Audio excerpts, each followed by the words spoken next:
الحمد لله الحمد لله نحمده ونستعينه ونستغفره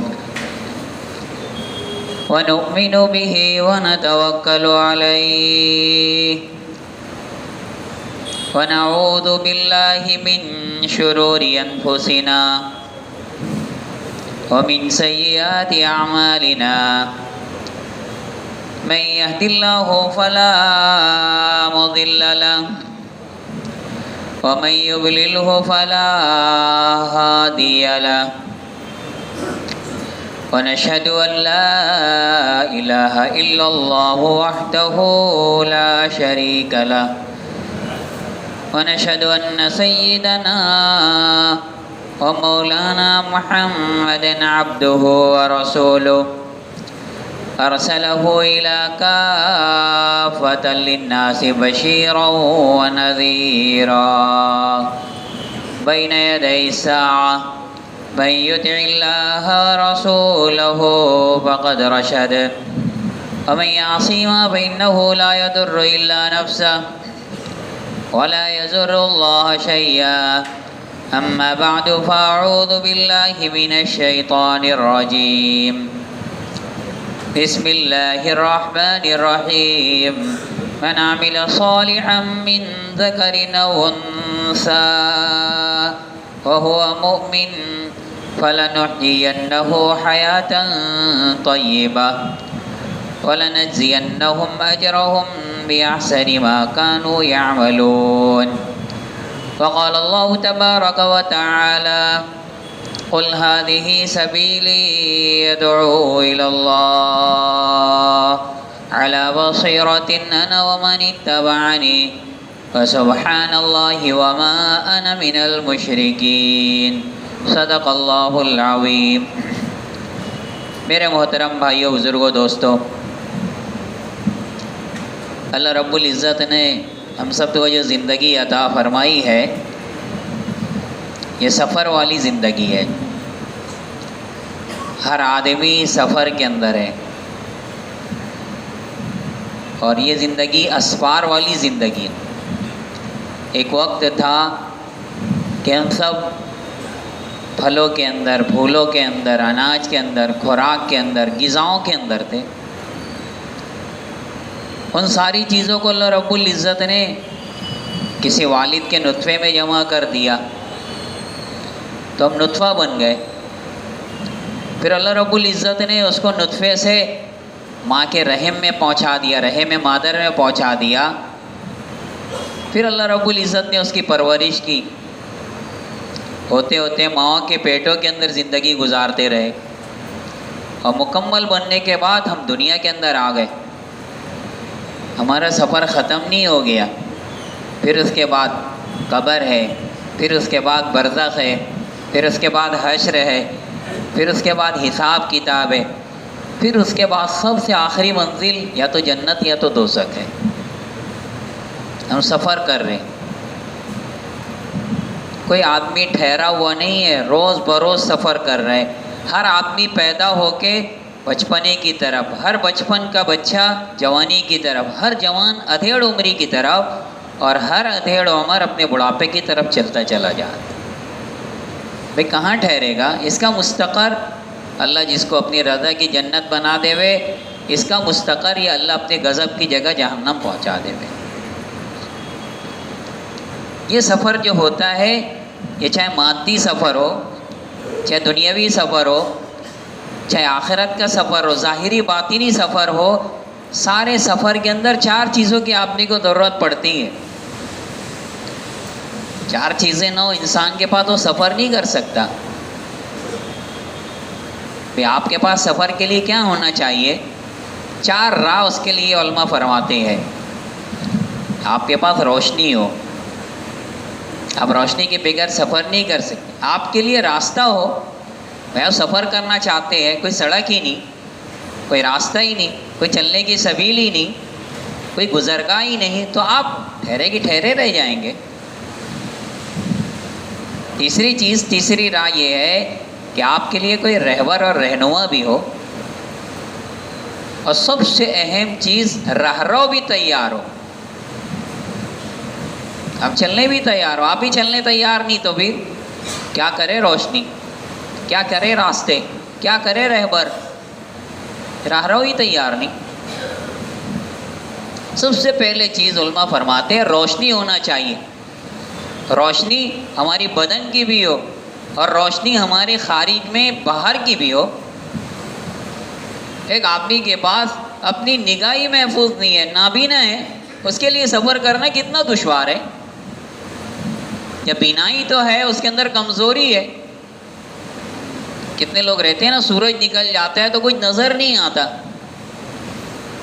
کتنے لوگوں کو دن میں، کتنے لوگوں کو رات میں روشنی میں فرق رہتا ہے، وہ بھی سفر نہیں کر سکتے.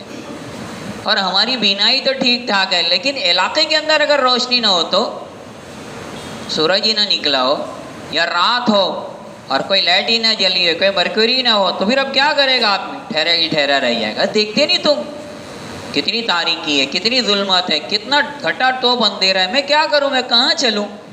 نہیں، آپ سفر نہیں کر سکتے اس لیے کہ آپ کے پاس روشنی نہیں ہے. روشنی اتنی بھی تیز نہ ہو کہ جو آپ کے آنکھوں پہ اثر پیدا کرنے، اتنی ڈیم بھی نہ ہو اور اتنی مدھم بھی نہ ہو اور اتنی کمزور بھی نہ ہو کہ آپ کو کچھ نظر ہی نہ آ سکے صحیح طور پہ. روشنی ٹھیک ٹھاک ہونا چاہیے. دوسری چیز بتائیں، راستہ ہونا چاہیے. دنیا میں کتنے ممالک ہیں، جب تک ان کی سڑک نہیں بنی تھی، جب تک ان کے راستے بھی نہیں بنے تھے، وہ ترقی یافتہ نہیں ہو پا رہے. آسٹریلیا ملک کیسے بسا؟ یہ افغانستان کے لوگ گئے، جو جانور جاتا تھا مر جاتا تھا، اپنے علاقے کے کھچر لے لے کر گئے، کھچروں کے ذریعے سے پورا مٹیریل وہاں ڈالتے رہے. دھیرے دھیرے جب سڑکیں بنی ہیں تو اتنا ملک آسٹریلیا تیار ہو گیا.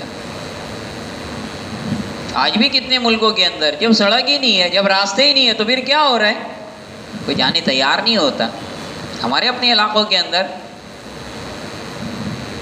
دوسری چیز ہے، راستے بھی ٹھیک ٹھاک ہونا چاہیے، نہ اس کے اندر کھڈے ہو، نہ کوئی بہت اونچے اونچے ہو، پہاڑ کی شکل کے اندر ہو، اور نہ گہرائی کی طرف نیچے کی طرف لے جاوے. راستے ہموار ہونا چاہیے. آج دیکھو جن علاقوں میں سڑکیں بن جاتی ہے، ہائی وے بن جاتے ہیں، پکی سڑکیں آ جاتی ہے، ان کے علاقوں کی ترقی مت پوچھو، کہاں سے کہاں پہنچ جاتے ہیں. تیسری چیز بتائے کہ بھائی روشنی بھی ہے، راستہ بھی ہے، لیکن کوئی رہبر اور رہنما ہی نہیں ہے. کتنے لوگ ہیں نا کہ بھائی عمرہ کرنا چاہتے ہیں، کوئی معلومات دینے والا نہیں. کتنے لوگ ہیں حج کرنا چاہتے ہیں، کوئی معلومات دینے والا نہیں. کتنے لوگ ہیں کاروبار کرنا چاہتے ہیں، کوئی معلومات دینے والا نہیں. اور جب ان کو معلوم پڑ جاتا ہے، بھائی آپ پہلے ملے ہوتے تو اچھا ہوتا، کب سے میں یہ کام کر ڈالتا، کب سے یہ کاروبار کر لیتا، کب سے میں جو ہے آگے بڑھ جاتا، کب سے میں حج اور عمرے سے فارغ ہو جاتا. کوئی بتانے والا نہیں، کوئی رہبر ہو، کوئی رہنما ہو آپ کے پاس. اور چوتھی چیز بتائی کہ چلنے والا بھی تیار ہے، روشنی بھی ہے، راستہ بھی ہے، رہبر اور رہنما بھی ہے، لیکن آپ ہی چلنے تیار نہ ہو تو کیا کرے گی روشنی، کیا کرے گی سڑک، اور کیا کرے گا رہبر؟ دنیا کے اندر نبی آئے نا، اتنے بڑے رہبر اور رہنما، کوئی آدمی چلنے جب تیار نہیں، محروم ہو گیا. صحابہ چلنے تیار ہو گئے، کہاں سے کہاں ان رہبروں نے، رہنماؤں نے، نبی پاک صلی اللہ علیہ وسلم کی رہبری نے ان کو کہاں سے کہاں پہنچا دیا. ٹھہرے نہیں، منزلیں طے کرتے کرتے کرتے کرتے ایسی ایسی جگہ پہنچ گئے یہاں تصور میں نہیں ہے. ہارون رشید رحمۃ اللہ علیہ کے زمانے میں یہ سوچنے لگے کہ بھئی ایسے علاقے میں جاؤں گا جہاں آج تک صحابہ پہنچے نہ ہو. کہتے ہیں چلتے چلتے بہت ایک زمانے تک سفر کرتے کرتے ایسی جگہ پہنچے، خوش ہو گئے، لو جی میں تو پہنچ گیا ایسی جگہ جہاں آج تک صحابہ نہیں پہنچے تھے، اور دیکھو آبادی بھی نظر آ رہی ہے. صبح اٹھے نا، رات کے اندھیرے میں تو کچھ سمجھ میں نہیں آیا. صبح جب اٹھے، فجر کی اذانیں جب علاقوں سے چالو ہوئی، او جی یہاں تو رہبر اور رہنما پہنچ چکے تھے اور انہوں نے سب کام کر دیا. تیار تھے نا رہا لوگ. تو دنیاوی سفر ہو تب بھی ترقی میں چار چیزیں، اور اگر اخروی سفر کرنا ہو تب بھی آپ کے لیے چار راہ ہونا چاہیے. بھئی آپ آخرت کا سفر کرنا چاہتے، آپ مخلوق کو پانا چاہتے، تب بھی چار چیز. آپ خالق کو پانا چاہتے ہیں، آپ اپنی دنیا بنانا چاہتے ہو، چار چیزیں. آپ اپنی آخرت بنانا چاہتے ہو تو آپ کے پاس یہ چار چیزیں ہونا چاہیے. آپ مادی چیز چاہتے ہو تب بھی. اب آخرت کی اخروی چیز چاہتے ہو تب بھی، اب ظاہری نعمت چاہتے ہو تب بھی، اب باطنی نعمت چاہتے ہو تب بھی، اللہ نے اس کے لیے ہماری آخرت کی تیاری کے لیے سب سے بڑی روشنی وحی کی روشنی بنائی ہے۔ وحی کی روشنی ایسی روشنی ہے جس کے اندر آپ اللہ تک پہنچ سکتے، آپ جنت تک پہنچ سکتے۔ اس کے لانے والے کون تھے؟ حضرت جبرائیل علیہ السلام۔ علماء نے لکھا ہے کہ حضرت جبرائیل علیہ السلام اللہ کے نبی صلی اللہ علیہ وسلم کے پاس 45,000 مرتبہ آئے، 45,000 مرتبہ۔ اسی لیے روایتوں میں آتا ہے کہ اب اللہ کے نبی صلی اللہ علیہ وسلم نے فرمایا کہ جبریل اب تو میرا آخری دن ہے، دیکھو تو اسرائیل آ گیا، میری روح قبض کرنا ہے، دنیا سے میں پردہ فرما جاؤں گا۔ حضرت جبریل رونے لگے، جبریل تم کیوں روتے ہو؟ اللہ کے نبی آپ کا دنیا کے اندر آخری دن ہے، میرا بھی وحی کا لینے آنے کا سلسلہ بند، اب میں بھی دنیا میں کبھی وحی لینے کے لیے دینے کے لیے نہیں آؤں گا، میں شب قدر ہو اتر جاؤں گا، دوسرے کاموں کے لیے آ جاؤں گا، لیکن وحی کے سلسلے میں اب میرا بھی آنا منقطع ہے۔ جیسے آپ سے پوری امت کے لیے جدائی ہے، میری بھی آپ سے جدائی اور پوری امت سے جدائی ہے۔ وہ بھی رونے لگے۔ مکہ کے اندر ایک باب ہے، باب جبرائیل، اتنے آتے تھے حضرت جبرائیل علیہ السلام کہ اللہ کے نبی پاک صلی اللہ علیہ وسلم نے اس کا نام ہی رکھ دیا تھا باب جبرائیل۔ یہ کون سا دروازہ ہے؟ اس دروازے سے جبرائیل علیہ السلام اتنا داخل ہوئے۔ ہماری زندگی میں کسی کی معیت ہو نہ ہو، فرشتوں کی ہونا چاہیے۔ لَهُ مُعَقِّبَاتٌ مِّن بَيْنِ يَدَيْهِ وَمِنْ خَلْفِهِ يَحْفَظُونَهُ مِنْ أَمْرِ اللَّهِ۔ سب سے بڑی مدد فرشتوں کی مدد ہوتی ہے، دائیں بھی بائیں بھی ہماری حفاظت کے لیے۔ تمہارے پاس فرشتے نہیں ہیں، آپ کا کون معین و مددگار ہوگا؟ صحابہ کے پاس یہ پورا گروہ تھا۔ اِذْ يُوحِي رَبُّكَ إِلَى الْمَلَائِكَةِ، جب جب فرشتوں کی ضرورت پڑی، بدر کے اندر آ گئے، احد کے اندر، خندق کے اندر، عام زندگی کے اندر معاملات برابر کرتے رہے۔ ایک مرتبہ تو جبرائیل علیہ السلام تشریف نہیں لائے، اللہ کے نبی ایک دم کیا بات ہے، جبرائیل نہیں آ رہے علیہ السلام۔ کافی دن کے بعد جب جبرائیل علیہ السلام سے ملاقات ہوئی، جبرائیل یہ سلسلہ کیوں منقطع ہو گیا تھا؟ اللہ کے نبی نحن معاشر الملائکہ، ہمارا گروہ فرشتہ کا گروہ ہے، اور اللہ کے نبی ہم ایسے گھر میں لا تدخلوا البیت فی صورۃ ولا کلب، ہم ایسے گھروں میں داخل ہی نہیں ہوتے جس کے اندر تصویر ہو، جس کے اندر کتے ہو، جس کے اندر غلاظت ہو۔ اللہ کے نبی آپ کے قریب میں بھی تصویر تھی، ایک پردے پہ بنی ہوئی تھی، ہم اس کی وجہ سے داخل نہیں ہو رہے تھے۔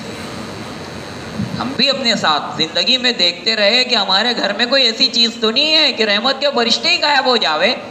مومنوں کا گھر ہے، اسلام والوں کا گھر ہے، مسلمانوں کا گھر ہے، اور اس کے اندر فرشتے نہ آ سکے۔ کتنے لوگ بولتے ہیں نا کہ بھئی ہمارے گھر میں کسی نے کچھ کر دیا، بھئی غلاظت اگر پڑی ہو، بچے پیشاب کر کے گھوم رہے ہو، کسی کپڑے میں غلاظت لگ گئی ہو، پیشاب کے قطرات زمین کے اندر ویسے ہی پڑے پڑے سوکھ گئے ہو، اب کیوں فرشتے آئیں گے؟ کوئی کرتا کراتا نہیں ہے، ہم کرتے اور کراتے ہیں۔ تو وحی کا سلسلہ، یہ وحی کی روشنی سب سے بڑی روشنی ہے، یہ آپ کے پاس ہونا چاہیے۔ دوسری راہ بتائی گئی کہ بھئی ہمارے پاس راستے ہو، شریعت کے راستے، ہمارا اپنا نظام، شریعت کا نظام اللہ نے کتنا پختہ دیا ہے۔ ان الدین عند اللہ الاسلام، آپ کے پاس تو پورا اسلام پڑا ہے۔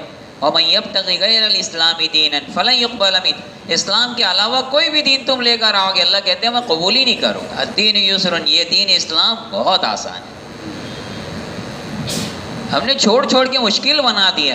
نماز پڑھتے تھے آسانی تھی، نماز چھوڑنا چالو کر دیا، جو نہیں پڑھتے ان کے لیے آنا مشکل، روزہ رکھنا مشکل، حج کرنا مشکل، زکوٰۃ دینا مشکل۔ یہ تو بہت ایزی تھا، اس کو طبیعت اور عادت جنہوں نے بنایا تھا۔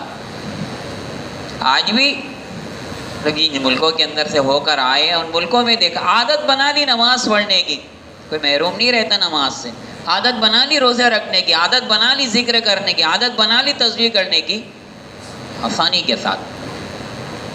شریعت ہمارے پاس موجود ہے، شریعت کی رہبری میں آپ چلتے جاؤ۔ تیسری بات یہ کہ رہبر اور رہنما ہم سے پاس، جو رہبر اور رہنما ہے دنیا میں کسی کے پاس نہیں۔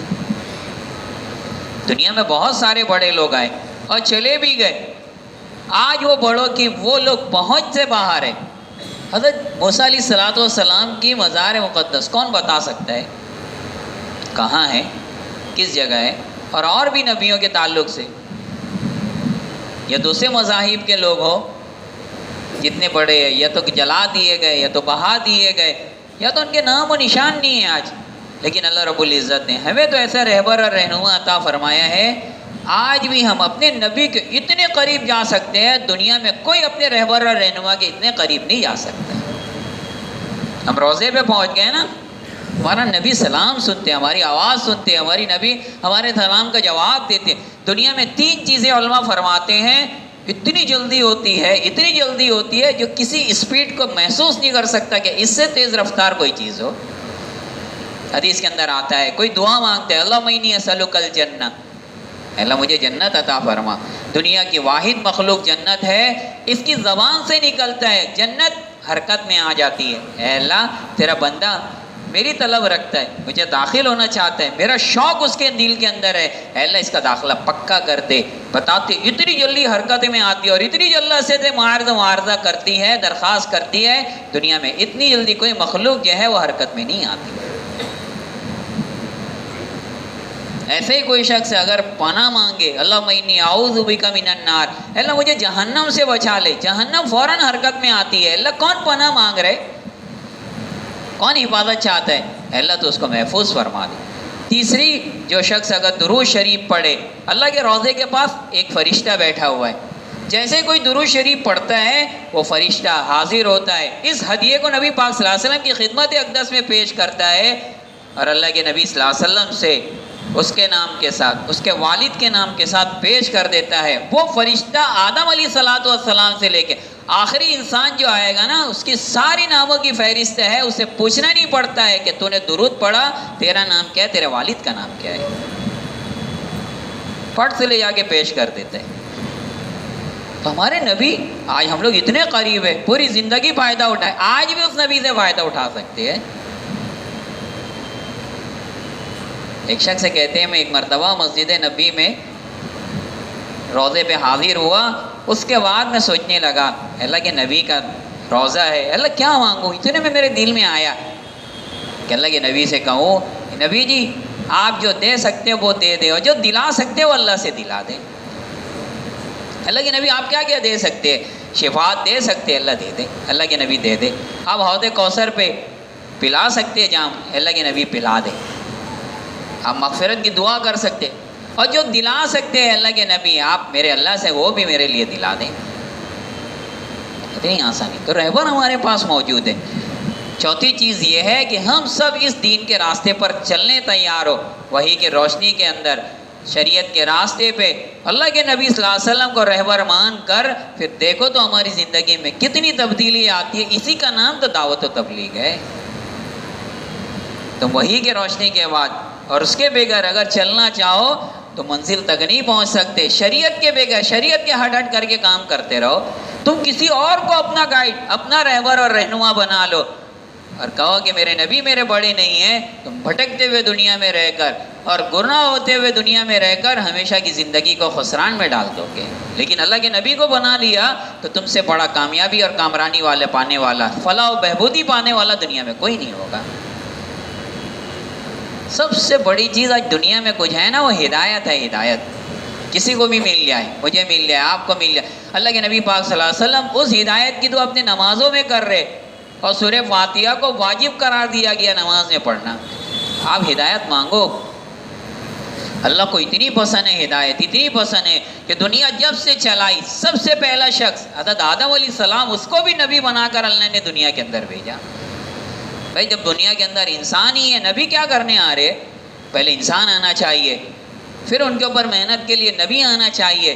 ابھی دنیا میں انسان ہی نہیں آئے، پہلے نبی حضرت آدم علیہ السلام، پہلے انسان بھی حضرت آدم علیہ السلام۔ اللہ کو اتنا بھی گوارا نہیں ہے کہ تھوڑی دیر بھی ہدایت کے بغیر یہ دنیا چالو ہو جائے یا گزرنے لگے۔ اسی لیے حدیث پاک کے اندر آتا ہے جب ایک شخص سے بھی اللہ اللہ کہنے والا نہیں ہوگا، ہدایت پہ ایک شخص سے نہیں ہوگا، رائے راست پر ایک نہیں ہوگا، اللہ رب العزت اس پوری دنیا کو، کائنات کو توڑ پھوڑ کے رکھ دیں گے۔ ضرورت ہی نہیں ہے۔ ہدایت کی محنت سب سے زیادہ اہم محنت ہے، اور ہدایت کا سفر سب سے بڑا سفر ہے۔ آج دعوت کی محنت کے لیے ہم سب چل رہے پھر رہے، اللہ ہمارے چلنے کو پھرنے کو قبول فرمائے۔ بعض وہ چیزیں ہوتی ہیں نا علاقوں میں نہیں ملتی، باہر نکل جاؤ ترقی پا جاتے. کتنے لوگوں کی دنیا بن گئی. اللہ تعالیٰ کی طرف سے نظام بنایا گیا. نبی پاک صلی اللہ علیہ وسلم خود ہجرت کر کے جا رہے, صحابہ کو بھی لے کے جا رہے. ہمارا یہ سفر ہوتا ہے, یہ پہلا سفر ہوتا ہے کتنے دن کے بعد. پہلے تو ایسا تھا کہ 1-4 مہینہ لگا دو, آپ بیرون کا سفر کر سکتے ہو. اب بڑوں کی طرف سے بھائی پہلے 3 مرتبہ 4 مہینہ لگانا پڑے گا, پھر اس کے بعد جاؤ گے. کوالٹی چاہیے آج دنیا پہ جانے کے لیے. لیکن نبی پاک صلی اللہ علیہ وسلم نے سب سے پہلے محنت کر کے جو جماعت بنائی وہ بیرون کی جماعت بنائی. اور ہمارے بیرون میں بھی مرد لوگ پہلے جاتے ہیں. اللہ کے نبی پاک صلی اللہ علیہ وسلم نے پہلی جماعت ماہ مستورات بنا دی. اور کس کو بھیجا؟ مکہ والوں کا آواز نہیں لگایا, خود اپنی بچی کو حضرت عثمان رضی اللہ تعالیٰ عنہ کے ساتھ خود اپنی بیٹی کو بھیجا ہے حبشہ کی ہجرت کے لیے. اللہ کے فضل و کرم سے یہ جماعتیں جاتی. ہمارا بھی سفر ہوا, ساتھی تھے ہمارے ساتھ, اور بھی تشکیل وغیرہ تھی. لیکن ماشاءاللہ یہ ساتھ کے ساتھ ساتھی دل جمی کے ساتھ نکلے. اور ایک لمبا سفر, ہمارا اپنا ملک طے کیا گیا تھا ایوری کوسٹ, اور 2 ملک برکینا فاسو اور ایوری کوسٹ, دونوں آزو بازو کے اندر ہے. یہ سب نارتھ افریقہ کے اندر کالوں کا ملک ہے. کافی یہاں سے دور لمبا سفر ہے. کم خرچ ہو تو قریب کے علاقوں میں بھیجا جاتا ہے, لیکن جب خرچ بڑھا کر تو پھر ان علاقوں کے اندر, کیونکہ اندر مجاہدے بھی بہت زیادہ ہے, اور پھر ان کے اندر جو ہے وہ اخراجات بھی زیادہ ہو جاتے ہیں. جماعتیں طے ہوتی ہے نا, تو سب سے پہلے بیرون والوں کو ہدایت کے لیے مرکز نظام الدین بلایا جاتے ہیں. بھئی کس کے ترجمان ہو آپ, کس کے نمائندے ہو؟ تم اپنے طور پہ نہیں چلے جاؤ, ضلع نہیں, صوبہ نہیں, پورے ملک کا, پوری دنیا کا مرکز اللہ رب العزت نے نظام الدین کو بنائے, تو وہاں بلایا جاتا ہے. بولے یہاں سے ہدایت لو, یہاں سے رہبری لو, یہاں سے رہنمائی لو, اور پھر ہماری باتیں وہاں لے آ کر چلا, ہو بہو وہی چیز چلانا. کیونکہ یہ بھی آپ لوگ کو استاد مانیں گے, یہ بھی آپ لوگ کو معلم, اپنا جو ہے بڑا, اور یہ لوگ آپ کو ذمہ دار سمجھیں گے, آپ کے ہر چیز کو دیکھیں گے. آپ مجھے ہوئے ہونا چاہیے, آپ کا ہر طریقہ سلجھا ہوا ہونا چاہیے, شریعت کی روشنی کا ہونا چاہیے, سنت کے مطابق ہونا چاہیے. آپ کی باتوں کے اندر بھی وہ بات ہو, آپ کی تعارفی باب میں بھی, آپ کی گشت کی باب میں بھی, آپ کی مین بات کے اندر بھی کیا بتایا گیا, کیا سمجھایا گیا. اب تو ایسا ہو گیا کہ پہلے تو یہ ڈائری قلم لے کر بیٹھتے تھے, مگر اب ایسا ہو گیا کہ ریکارڈنگ کر لیتے, بعد میں اطمینان سے کرتے رہتے. کہ اور بھی ذرائع ہیں, بعض لوگ آج بھی لے کے بیٹھ جاتے. بھائی نظام الدین کے ذمہ دار آ گئے, نظام الدین بلایا جاتا ہے. اب تو علماء کی جماعت چل رہی ہے نا, ان کی بھی ترتیب ہوتی ہے. پہلے 3 دن نظام الدین رکھیں گے, پھر 10 دن بھیجیں گے, پھر واپس بلائیں گے, پھر 3 دن نظام الدین, پھر 10 دن بھیجیں گے. ہمارے اپنے بڑے چل رہے ہیں نا وہاں, ہارون صاحب, مفتی اعجاز صاحب, مولانا سالم صاحب, اللہ ان کے سفروں کو بے انتہا قبول فرمائے. 3 مرتبہ عشرہ لگاتے ہیں, اور بیچ میں 3 دن کے لیے ہدایت کے لیے بلاتے رہتے ہیں. پھر یہ سال کی جماعت. ہماری اپنی ترتیب یہ ہوتی ہے کہ بھئی 3 دن نظام الدین میں ٹھہراتے ہیں, اس کے بعد اطراف کے علاقوں کے اندر دلی شہر میں ہی 7 دن کے لیے بھیج دیتے ہیں, اور پھر 2 دن رکھتے ہیں, پھر اس کے بعد آگے روانہ کرتے ہیں. تو ان نظام الدین کے ہدایتوں کے اندر 12 نمبر میں خاص طور پہ ایک وقت تھا کہ ایک مجلس سے ایک شخص کے لیے وہ جو ہے طے کی جاتی تھی. بیرون کی جماعت آئی ہے تو ایک ہی جماعت ہے, تو اب کیا کرنا, ایک شخص کو طے کر دیا, ایک عالم کو طے کر دیا, ایک بڑے ذمہ دار کو طے کر دیا کہ آپ کی مجلس یہ لوگ لیں گے, آپ ان سے ٹائم لے لیں. لیکن اب تو اللہ کے فضل و کرم سے جیسے ہمارے ادھر جو ہے نا چلے کی جماعت آسانی سے بن جاتی ہے, عشرے کی بلکہ 3 دن کی, ایسے اللہ رب العزت نے پوری دنیا کے اندر ایک رخ قائم کر دیا ہے. خاص طور پہ ہمارے ملک میں ایسے اب بیرون کی جماعتیں تیار ہوں. بیک وقت کتنی جماعتیں رہتی ہے, تو ساروں کو 12 نمبر کے اندر جمع کر لیتے, سب کی حاضری لے لیتے, سب کے قوائف کے پرچے لے لیتے, سب کی نوعیت لے لیتے, اور پھر اجتماعی طور پہ باتیں ہوتی ہیں. ہماری بھی مجلس طے کی گئی, شمس الزما بھائی ہیں, ان کی ایک مجلس طے ہوئی, اور یعقوب صاحب سیلونی ہیں, ان کی ایک مجلس طے ہوئی, ایسے مفتی مسلم صاحب کی ایک مجلس طے ہوئی, اور بھی 1-2 لوگوں کی طے ہوئی. اس کے اندر ہدایت دی گئی کتنے لمبے خرچے کے لیے, اتنے لمبے سفر کے لیے آپ جا رہے ہو, آپ کا مقصد بیرون جا کے اندرون بنانا ہے, اور اندرون میں بھی بیرونی اندرونی بنانا ہے. اب کیوں نکل رہے ہو؟ نفسانیت سے نکلنے کے لیے، خواہشات سے نکلنے کے لیے، اپنی منمانی زندگی کے نکلنے کے لیے اتنا لمبا سفر کر رہے ہو. کیا علاقوں میں محنت کرنا، اس کا بھی نظام بنایا. بچوں پہ کیا محنت ہو، عورتوں پہ کیا محنت ہو، علاقوں میں کیا محنت ہو، انفرادی ملاقات کا کیا نظام بنے، مسجد اور کی کیا کیا ذمہ داری ہے، سب ان کو سمجھانا. معائنہ کرنے آپ نہیں جا رہے کہ آپ اتنا بتا دیں کہ یہاں اتنے لوگ لگے ہوئے، اتنا چلا، اتنا 4 مہینہ لگا لیا اور اتنے لوگ تعلیم میں آتے. معائنہ نہیں کرنے جا رہے، آپ ان کو آگے کا سبق دے کے اپنی رہبری میں مکمل جیسے اپنے علاقوں کے اندر کام کرتے ہو مقامی، ویسے اس پہ جمانے کے لیے جا رہے. جن کے پیر اکھڑ گئے ان کو جمانا آسان کام نہیں ہے نا. چند لوگ یہاں پہ، اللہ ہمارے بڑوں کو جزائے خیر دیں، ہمارے اپنے علاقے میں فضا ایسی نہیں بن گئی، بڑی محنتوں کے بعد بنی ہے. چلتے چلتے کرتے کرتے آج یہ نظام اور یہ نقشہ قائم ہوا. ابھی قریب میں جو ہمارا اجتماع ہوا، اس کی کارگزاری دوپہر میں جو ساتھی سنا رہے تھے کہ ایسا اجتماع حضرت نے بھی سنا، شاباشی دی، بہت بہت خوش بھی ہوئے کہ بھئی ایک شہر میں اتنا بڑا مجمع کا اکٹھا ہو جانا. ہمارا بھی نظام الدین کے اندر جو ہے وہ چند دن تک بڑوں کی خدمت میں جانا ہوا. پھر ہماری روانگی ماشاءاللہ ہم لوگ شہر میں آ کے پھر یہاں ٹکٹ وغیرہ کا نظام بنا کے لوگ 1 اکتوبر کو نکلنے والے تھے. لیکن یہ ویزے کی کارروائی، ریسپانسل لیٹر کی کارروائی، ٹکٹ کی کارروائی، یہ آسانی نہیں ہوتی. اللہ کے فضل و کرم سے سارا ہمارے ذمہ داروں کا عملہ اللہ جزائے خیر دے. اور ہمارے چھوٹے بڑے خاص طور پہ ہمارے کھاڑی پار کے، پھر مشکات مسجد کے لوگ بڑی محنت کرتے رہے ہمارے روانہ ہونے تک. تو انہوں نے ساری چیزیں جمع کی. 11 اکتوبر کو ہم لوگ جمع ہو گئے مسجد حمزہ کے اندر. پھر چونکہ کھاڑی پار میں اجتماع طے ہوا تھا، وہاں کی محنت میں لگ گئے. اور پھر چند دن جو ہے وہاں رہ کر پھر نظام الدین کے لیے روانہ ہوئے تھے. اور پھر جب واپس آئے ہیں تو ہمارا 11 اکتوبر سے وقت چالو ہوا. اور پھر 3 نومبر کو ہمارے یہاں سے روانگی ہوئی، ٹکٹ وغیرہ لے لیا گیا تھا. اللہ کے فضل و کرم سے بڑی مناسبت سے ٹکٹ وغیرہ مل گیا. ایوری کوسٹ ہمارا پہلا رخ تھا. یہ وہ ملک ہے، مولانا یوسف صاحب رحمۃ اللہ علیہ کے زمانے میں ایک مرتبہ جب یہ حج کرنے گئے تھے، ایک شخص آگے کہنے لگا حضرت دعوت کے آپ ذمہ دار ہو، جماعتیں آپ کے علاقوں میں کام کرتی ہے، اس کی وجہ سے دین کی فضا بن رہی، ہمارے ملک بھی جماعت بھیجو نا. مولانا یوسف صاحب رحمۃ اللہ علیہ نے پوچھا بھائی آپ کے ملک کا نام کیا ہے؟ انہوں نے بتایا ساحل الحج ہے. اچھا. اب مولانا کا جب سفر حج ختم ہوا، واپس مرکز آئے تو ممبئی والوں سے کہا کہ بھائی دیکھو ہماری خدمت کے اندر یہ احباب آئے تھے، انہوں نے ایک درخواست کی کہ ہمارے ملک کو جو ہے جماعت بھیجو. ممبئی والوں سے کہا تم ایک جماعت تیار کر کے ساحل الحج کیوں روانہ کرو. ممبئی والے چلے گئے. اور اس کے چند دن کے بعد حضرت نے پوچھا بھائی کیا ہوا اس جماعت کا؟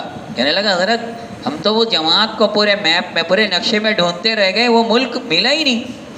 وہاں کہنے لگے کہ بھئی ایک شخص آ کے کہہ رہا ہے، اپنے ملک کا نام لے رہا ہے، دنیا میں جب ملک نہیں تو پھر وہ آیا کہاں سے؟ جنت کا تھا، آسمان سے آیا تھا، بھئی کہیں تو ہوگا وہ ملک. پھر انہوں نے آپس میں مشورہ کیا کہ بھئی کیا بات ہے. پتہ چلا کہ وہ ان کا جو نام بتا رہا ہے ساحل الحج، یہ عربی نام ہے، اب بدل دیا. سب سے پہلے کیا ہوتا ہے علاقوں کے نام بدلو. ہمارے اپنے ملکوں میں ہم نے دیکھا ہے، اسپین کے اندر یہی ہوا، اور علاقوں کے اندر یا باطل قابض ہوتا ہے نا، سب سے پہلے نام چینج کرنا. اردو نام تھا، اس کو جارڈن بنا دیا گیا. مدینۃ الاصغر کو مڈغاسکر بنا دیا گیا. تو ایسے ہی اس ملک کا نام بھی بدل گیا، کدیوا نام ہو گیا، پھر اب آئیوری کوسٹ ہو گیا اس کا نام. تو انہوں نے چین کے نام کو دیکھا تو پتہ چلا ہاں ایک ملک موجود ہے، ایک جماعت بنائی گئی. پہلے مولانا عمر صاحب کے رحمۃ اللہ علیہ کے بارے میں آتا ہے کہ وہ بھی گئے. میاں جی محراب رحمۃ اللہ علیہ اس ملک کے اندر گئے، یہ پان کھاتے تھے، اور جب گئے ہیں تو ان کی یہ ہے منہ کی لالی دیکھ کے انہوں نے سمجھا یہ آدم خور لوگ ہیں. بھئی ہمارے ملک میں کیا کر رہے ہیں آدم خور لوگ؟ آ گئے کو جیل میں ڈال دیا. بہت سارے ملک بہت سختی کرتے ہیں نا. ہمارے جو مترجم تھے عبد الکریم بھائی اور زبردست عادل بھائی بھی پہچانتے ہیں، اور ایسی اردو بولتے ہیں نا. وہ کہنے لگے جب میں ہندوستان آ کے یہاں وقت لگا رہا تھا، ایک غیر مسلم کہنے لگا ہندی کہاں سیکھی، اور ایک مسلمان کہنے لگا بھائی اردو کہاں سیکھی. تو ہندی والے سمجھتے تھے یہ ہندی بولتا ہے غیر لوگ، اور اردو والے بولتے ہیں بھائی اردو بولتے ہیں. زبردست مترجم بھی ہے، پوری بات بھی سمجھتے ہیں، پوری بات کر بھی لیتے ہیں ماشاء اللہ. اللہ نے صلاحیت بھی بہت دی. وہ اکیلا ایک آدمی فرینچ بھی جانتا ہے، عربی بھی، انگلش بھی، اردو بھی، یہاں تک کہ پڑوس کی جماعتیں چلی ان کے ساتھ میں، وہ پشتو بھی جانتا ہے، پھر ان کے اپنے ملک کی جماعت جھولا وغیرہ وہ بھی جانتا ہے.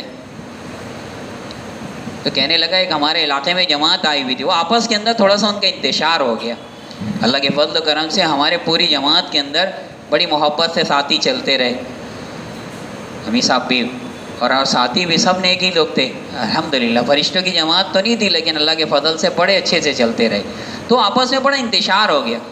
اس نے دیکھا کہ کہیں لڑائی ہو رہی ہے اور کوئی بتانے والا نہیں، اور کوئی یعنی ایسے ایسے جملے کہ تیرے ماں باپ نے تیری تربیت نہیں کی، امی صاحب سے کہہ رہے ہیں میں اب تیری تربیت کرتا ہوں. اس نے دیکھا بہت زیادہ انتشار بڑھ گیا تو کہنے لگا عبدالکریم کہ بھئی ہمارے ملک کے اندر نا کوئی بات ہوتی ہے، پولیس آتی ہے، اس کے بعد پاسپورٹ ضبط کرتے ہیں اور 6 مہینے تک جیل میں ڈال دیتے ہیں. 6 مہینے کے بعد پوچھتے ہیں کہ میٹر کیا تھا، معاملہ کیا تھا. تم دونوں کو بھی اندر ڈال دیں گے اور اس کے بعد 6 مہینے کے بعد پوچھیں گے. اب وہ ڈر گئے، بتاتے ہیں کہ پورے اختلاف ختم ہو گیا، اب عزت کے ساتھ چلنے لگے کہ معاملہ اتنا ڈینجر ہے. آئے جیسے تیسے 4 سے 5 مہینہ لگانے کے لیے، خالی 6 مہینہ تو جیلوں میں کاٹنا پڑے گا.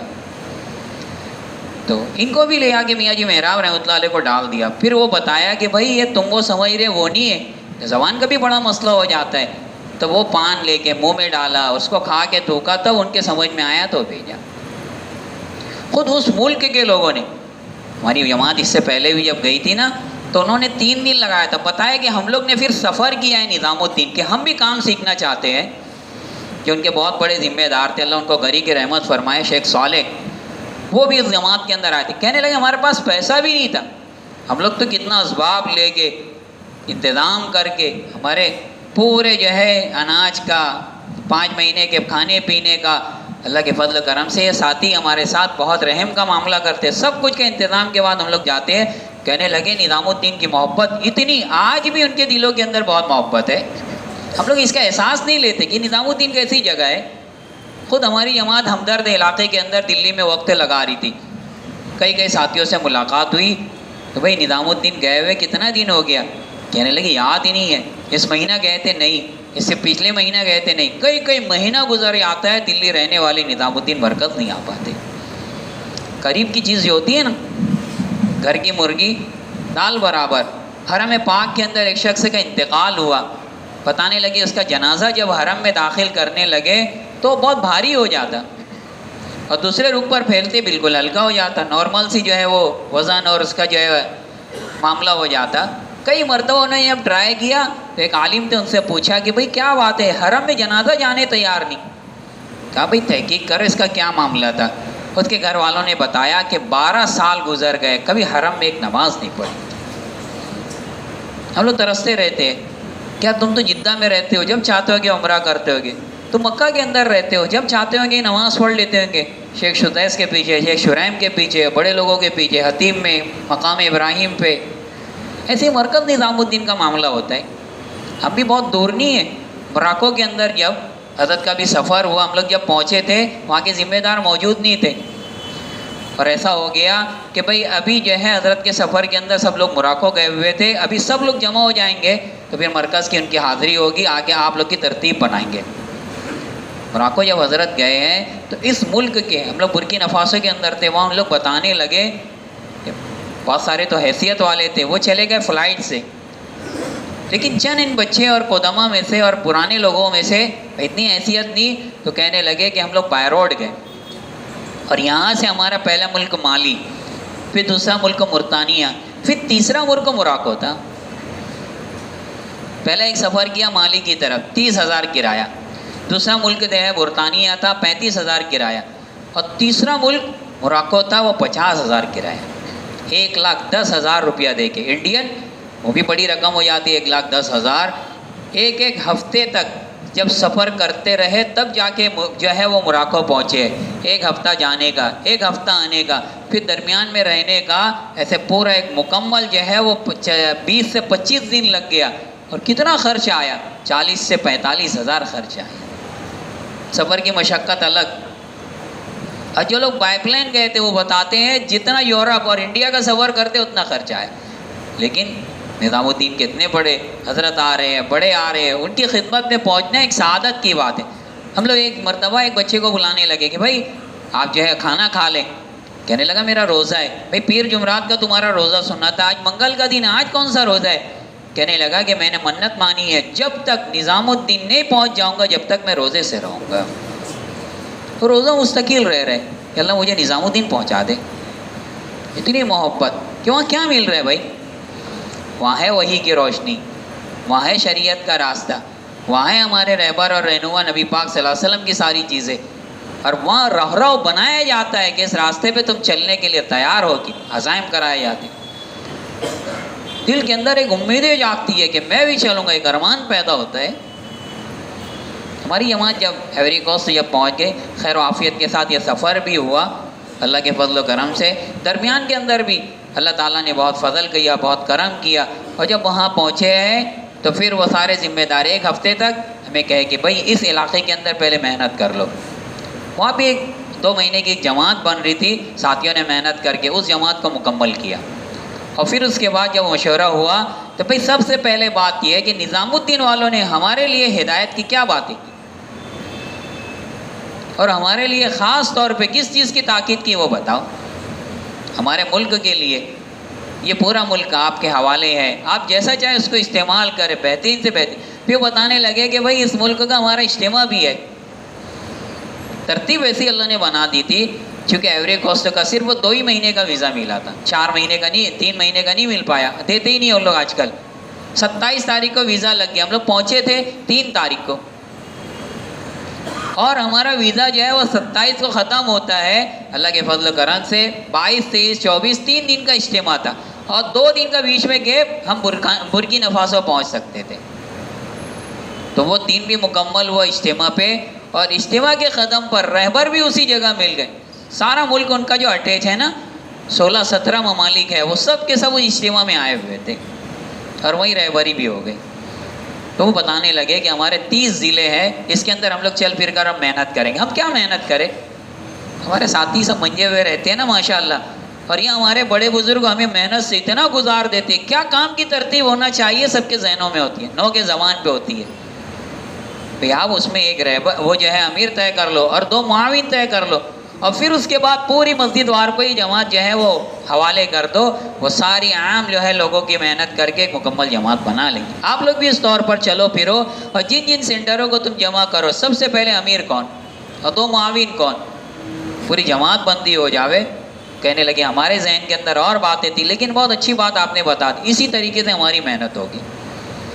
اللہ کے فضل و کرم سے اجتماع ہوا, اور جتنی ان کی شرکت ہوتی تھی اس سے زیادہ کی شرکت بھی, اور اس سے زیادہ جماعتیں بھی نکلی. 45 جماعت نکلی, اور ان کی شرکت پہلے جو ہے اجتماعات میں 3500 ہوتی تھی, 4000 ہوتی تھی, 5000 تک ہوئی. ساتھیوں نے محنت بھی خوب کیا. ایک حلقہ دے دیا گیا تھا, اسی میں ہم لوگ محنت کرتے رہے. اس میں چلے کی ایک جماعت, 4 مہینے کی ایک جماعت عشرے کی, اور اسی طرح مستورات عشرے کی جماعت اور مستورات چلے کی بھی جماعت نکلی. 3 دن کی بھی جماعتیں نکلتی رہی. اور ساتھی اب جو ہے اس طرف آ رہے, لیکن ایسی عمومی فضا نہیں ابھی تک بن پائی ہے جیسے ہم لوگ سوچتے ہیں. ان لوگوں کو تو یہ بھی نہیں پتہ ہوتا کہ بھئی کیسے ملاقات کی جاوے, لے کے چل دیے, اور ملاقات پتہ ہی نہیں ہے. ہمارے اپنے ساتھی بتاتے رہے, ترتیب دیتے رہے, بھئی کوئی وقت آپ فارغ کرو. کتنے دن تو وہ فارغ کرنے میں ہی ٹائم لگا دیے. پھر اس کے بعد نظام بنا کہ سارے ساتھی جو ہے فجر کی نماز وہیں پڑھتے تھے, اور اس کے بعد یہ سب رہبری کے لیے نکل پڑتے تھے. جماعت کے ساتھ ساتھی تھے, 7 جوڑیاں بن جاتی تھی, اور 2 گھنٹہ 2.5 گھنٹہ 3 گھنٹہ ملاقات کرتے تھے. پھر اس کے بعد جو ہے ناشتے کے لیے آتے تھے.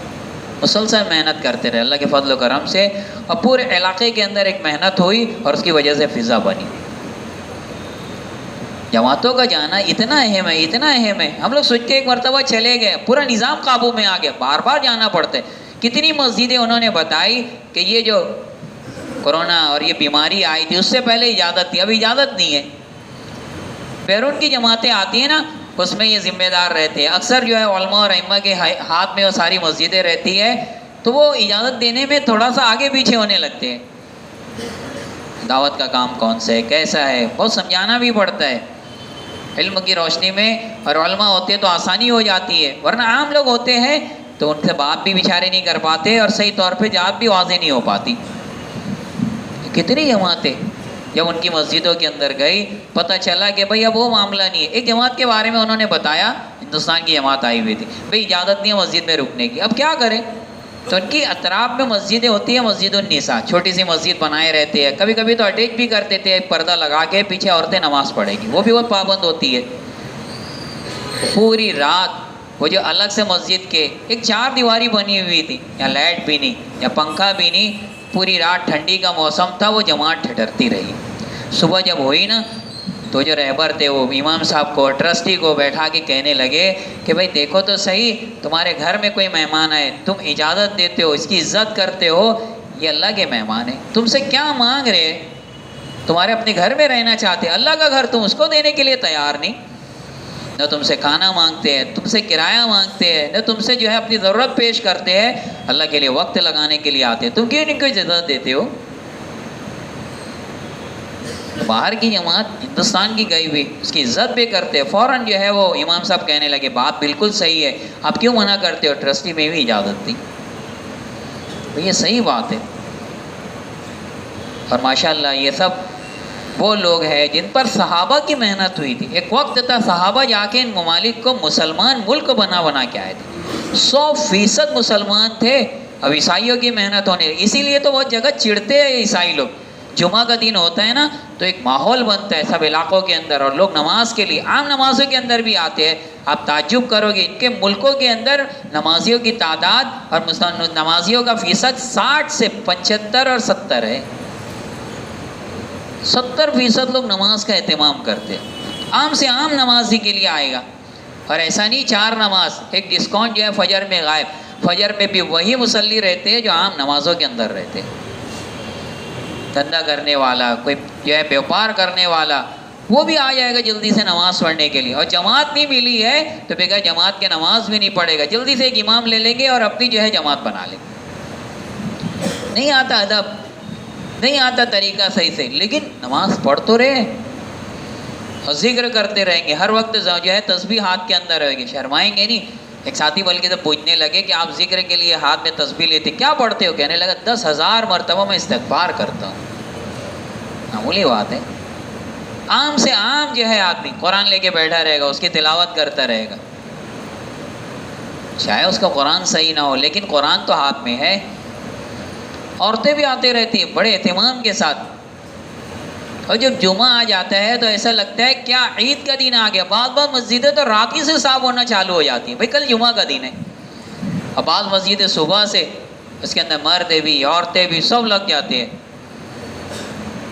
اور بڑا اہتمام کرتے. ہم لوگ برکینا میں تھے تو وہاں تو ایسا تھا کہ ہر مسجد کے اندر جمعہ نہیں ہوتی. جیسے ان کے مسلک کے اندر بہت ساری چیزیں ہیں. ہم لوگ حنفی المسلک ہے، عبداللہ ابن مسعود رضی اللہ تعالیٰ عنہ سے جو روایتیں آتی ہیں اس سے ہم لوگ مانتے ہیں. ہم بھی نبی پاک صلی اللہ علیہ وسلم کی تقلید کرتے ہیں. مگر یہ مالکی ملک ہے پورا، اسی لیے ہمارے پورے سفر کے اندر، ایوری کوسٹ ویت اندر تو نہیں، برکینا فاسو کے اندر اکثر پیر نہیں ملاتے تھے. ہمارے ادھر 4 انگل کا فاصلہ اور کندھے ایک دم قریب کر کے کھڑے ہو، اور اسی کے اندر لگتا ہے کہ بھائی نماز ہے. ان کا بھی طریقہ غلط نہیں ہے، وہ نماز کے لیے پیر پھیلا دیتے اور پیر سے پیر ملاتے. اور اکثر لوگ جب پیر سے پیر ہمارے نہیں ملتے تھے، ہمارے ساتھیوں کے نہیں ملتے تھے، بھئی وہ سنت ہے وہ اپنا رہے ہیں، تو وہ اعتراض کرتے تھے. بعض مرتبہ چپے کرے، بعض مرتبہ امام صاحب کو بول دیتے تھے امام صاحب دیکھو یہ جماعت آئی ہے، یہ لوگ تو سنت کے مطابق نماز بھی نہیں پڑھتے. کئی جگہ ہم لوگ تو اکثر جگہ ان کو جواب دیتے تھے کہ بھئی کیا بات ہے، پورا اعتراض کر لیا. امام صاحب جواب نہیں دے رہے، خالی مسکرا رہے. بھئی امام صاحب ہم سے کہو. ایک رہبر تھے وہ ترجمہ کر رہے تھے، ان سے بھی وہ بات کر رہے، وہ اپنے طور پہ سمجھا رہے. بھئی ہم سے کہو نا کیا کہہ رہے. تو بتانے لگے ایسا ایسا کہہ رہے. بھئی اللہ تعالیٰ نے حدیث کے اندر ایک طریقہ نہیں بتایا، کیا تم پوری حدیثیں پڑھ لی ہو؟ کہنے لگا میں تو نہیں پڑھا ہوں پوری حدیث. حدیث کا وہ طریقہ جو آپ کے پاس ہے، ایسے 4 طریقے اور ہیں. کیا آپ پوری دنیا کے اندر گھوم پھر کر دیکھ لیے؟ کیا یہی طریقہ ہے مسلمانوں کے نماز پڑھنے کا؟ اللہ کے نبی کا ایک ہی طریقہ ہے. جیسے تم یہاں تعجب کر رہے ہیں نا ہمارے ملک میں آ کے، تم جیسی نماز پڑھتے ہو ہمارے ملک کے لوگ تعجب کریں گے. لیکن تبلیغ میں، دعوت میں، اللہ کے راستے میں چلنے پھرنے والے، علم والے، ان کو کوئی فرق نہیں پڑتا. یہ علم اہل عرب کے اندر بھی ہے. عرب جانتے ہیں بھائی حنبلی مسلک ہونے کے باوجود کہ بھائی کئی طریقے ہیں. اللہ تعالیٰ چاہتے ہیں کہ میرے نبی کے سارے طریقے میں دیکھتا رہوں، اسی لیے اللہ تعالیٰ نے کسی کو حنفی المسلک کے اندر، کسی کو مالکی، کسی کو حنبلی، کسی کو شافعی بنا کے جو ہے بانٹ دیا ہے. فرق نہیں ہے. تم قرآن پڑھتے ہو نا، مالکی یوم الدین پڑھتے ہیں، ہم لوگ مالکی یوم الدین پڑھتے ہیں. اور بھی سب دلیل دیتے دیتے کہ تم اور الگ نہیں ہے ہم لوگ. انما المؤمنون اخوہ، ہم آپس کے اندر بھائی بھائی ہیں. خالی تمہارے ہمارے درمیان میں فرق ہے، تم اپنے ملک میں رہتے ہو، ہم اپنے ملک کے اندر رہتے. حضرت آدم علیہ السلام کے 3 بیٹے تھے نا، سام، حام، یافیس. ایک بیٹا حضرت آدم علیہ السلام کا ایک دم خوبصورت گورے کلر کا، اور ایک سولہ جیسا یعنی سرخ، اور تیسرا گندم جو ہم لوگ کا جو علاقہ کہتا ہے. اور ایک جو ہے حضرت آدم علیہ السلام کا لڑکا ایک دم سولا تھا، جو ایک دم جو ہے گورے لوگ ہیں، ان کا اپنا ایک ملک بن گیا. اور جو درمیان کا کلر تھا، ہم لوگ ہیں گندم گو والے، ہندوستان والے، پاکستان والے، عرب کے لوگ، اور ایک دم جو سولے جیسے تھے وہ آپ کا ملک ہے. مگر ہے کس کے؟ سب ایک ہی باپ کے بیٹے ہیں. یہ طریقہ بھی تم نے بتایا ہے. یہ سارے طریقے جو ہم کر رہے ہیں وہ بھی حدیث کے اندر ملتا ہے، اور جو آپ کر رہے ہیں وہ بھی اس کے اندر حدیث کے اندر تم پاؤ گے. اور بھی بہت سارے دلائل دیتے پھر معذرت کرتے تھے کہ ہم نے تم سے یہ بات کہہ دی، ہم آپ چاہتے ہیں. تم تو ہمارے استاد لوگ ہیں، تم سب جانتے ہو. تم بھی یہ سب چیزوں کو جاننے کے لیے اللہ کے راستے میں نکلو تو دیکھو تو کیا کیا دنیا کے اندر ہوتا ہے. بعض لوگ جب جاتے ہیں نا عمرہ کرنے کے لیے، حنبلی مسلک ہے، نماز جنازہ ہوتی ہے، ایک ہی طرف امام صاحب سلام پھیرتے ہیں. ان کی طریقہ وہی ہے، اللہ کے نبی کی روایت وہ ملتی ہے. تو ہم لوگ حنفی المسلک والے حیران ہو جاتے ہیں، ایک سلام پھیر کے نماز ختم کر دی، دوسرا سلام کون پھیرے گا؟ 2 سلام ہے ہی نہیں. وہ اپنے مسلک کے اعتبار سے مطلب تم لوگ اتنی تیز آمین کہتے ہو، ہم لوگ ایک دم آہستہ آواز کے اندر کہتے ہیں قوموا للہ قانتین. ہمارے اندر حدیث یہ ہے کہ اللہ کے سامنے جب کھڑے ہو نا تو ایک دم آہستگی کے ساتھ کچھ کرو. آمین کہنا ہے لیکن کوئی سننے نہ پائے. حدیث واقع کے اندر آتا ہے جس کی آمین فرشتوں کی آمین سے مل گئی، اللہ اس کی مغفرت فرما دیتے. ہم بھی آمین کہتے اور تم بھی آمین کہتے ہو، لیکن تمہارا طریقہ ہمارا طریقہ سب غلط. اس طور پہ سمجھاتے انہیں سمجھ میں آتا ہے. تم کہاں ہاتھ باندھتے ہو، ہم لوگ کہاں ہاتھ باندھتے. تمہارا بھی ہاتھ باندھنا صحیح ہے. اللہ دیکھنا چاہتے یہ بھی اپنے نبی کا طریقہ، اللہ دیکھنا چاہتے ہیں وہ بھی طریقہ. تو حضرت عبداللہ ابن عباس، حضرت عمر رضی اللہ تعالیٰ عنہ کے اس میں چلتے ہو. ہم لوگ عبداللہ ابن مسعود رضی اللہ تعالیٰ عنہ سے جو روایتیں ملی ہے اس کے مطابق چلتے. تو ان کے ملکوں کے اندر اللہ کے فضل و کرم سے وقت جیسے افریقہ میں ہم لوگ سنتے ہیں نا، اب وہ سارا افریقہ بدلتا جا رہا ہے. پہلے مجاہدے ہوتے ہیں، ہمارے ذمہ دار بیٹھے ہیں، پوچھو تو افریقہ میں وقت لگانا کتنا کٹھن ہے. ہم لوگ کے ذمہ دار لوگ جب ترغیب دیتے اکثر یہ بات بولتے ہیں. ہم لوگ ایک بات کہا کہ بھائی جب جاؤ گے پہلا کھانا، اور جب واپس آنے لگو گے تب دوسرا کھانا، درمیان میں کوئی نصرت نہیں. لیکن ہمارے ساتھیوں سے پوچھو کتنا لوگ متوجہ ہیں. اللہ تعالیٰ حیثیت والا بھی اب بنا رہے. پورے سفر کے اندر، ہمارا سفر اس سے پہلے بھی ہوا، کرایہ دینا پڑتا تھا، کہیں کرایہ دینے کی نوبت نہیں آئی. یہاں تک کہ بڑے بڑے علاقے کے امام لوگ مسجدوں کے، ان کے پاس گاڑی ہے، وہ بھی جو ہے جماعت کی روانگی کے لیے اور جماعت کو دوسری مسجد منتقل کرنے کے لیے وہ بھی اپنی گاڑیاں پیش کر دیتے تھے. ایک امام صاحب تھے، وہ تو 3 گاڑی لے کر آ گئے. ہم لوگ کو ایک علاقے کے اندر 200 کلومیٹر دور جانا تھا، تو بس اسٹینڈ جانا تھا، تو 3 گاڑی لے کر. ایک ساتھی سے ہم لوگ بات کرنے لگے جو ڈرائیونگ کر رہا تھا، پتہ چلا وہ عیسائی ہے، اس کو بھی رہبر بنا کے لے کے آ گئے. مسلمان کو بھی، عیسائی کو بھی. اور علماء بھی بہت اس جماعت سے بہت قریب رہے. ایک عالم نے ہمارے ساتھ 3 دن لگایا، وہ بھی 200 کلومیٹر سفر کر کے آ کر، اور ساتھ میں رہتے رہتے ہر چیز سیکھتے رہے. یہاں تک کہ انہوں نے ایک سنت پہلے سے ان کو معلوم تھی لیکن عمل میں نہیں تھی. ساتھ ہی بتانے لگے اللہ کے نبی پاک صلی اللہ علیہ وسلم کا طریقہ 4 زانو کا نہیں. عام طور پہ اللہ کے نبی 2 زانو یا 1 زانو یا اکڑو بیٹھ کے، آداب کے اندر آتا ہے. ہم نے ان کو 3 دن کا دیکھا، کبھی پالتی مار کے وہ نہیں بیٹھے. کہنے لگے کہ میں اب جدا ہو رہا. 15 مدرسے کے وہ جو ہے منتظم ہیں، 15 مدرسے کی نظامت کرتے. بتانے لگے 500 یتیم ہمارے بچے جو ہے ہمارے مدرسے میں پڑھتے ہیں، 500 یتیم بچے. انہوں نے کہا کہ بھائی تعلیم کا نظام کیسا ہو آپ بتائیں. تبلیغ کا، دعوت کے حساب سے ہمارے بچے کیا کیا کریں، مقامی کام اور چھٹیوں میں کیا نکلنے کی ترتیب، وہ سب بتاتے رہے ہم لوگ. لیکن ایک بات ہم نے ضرور عرض کیا کہ ہم سب نظام الدین کے چھوٹے سے ترجمان اور چھوٹے سے نمائندگی، آپ مکمل رہبری چاہتے ہیں، آپ نظام الدین کا سفر کریں. کہنے لگے ان قریب ہم اس کا بھی سفر کریں گے.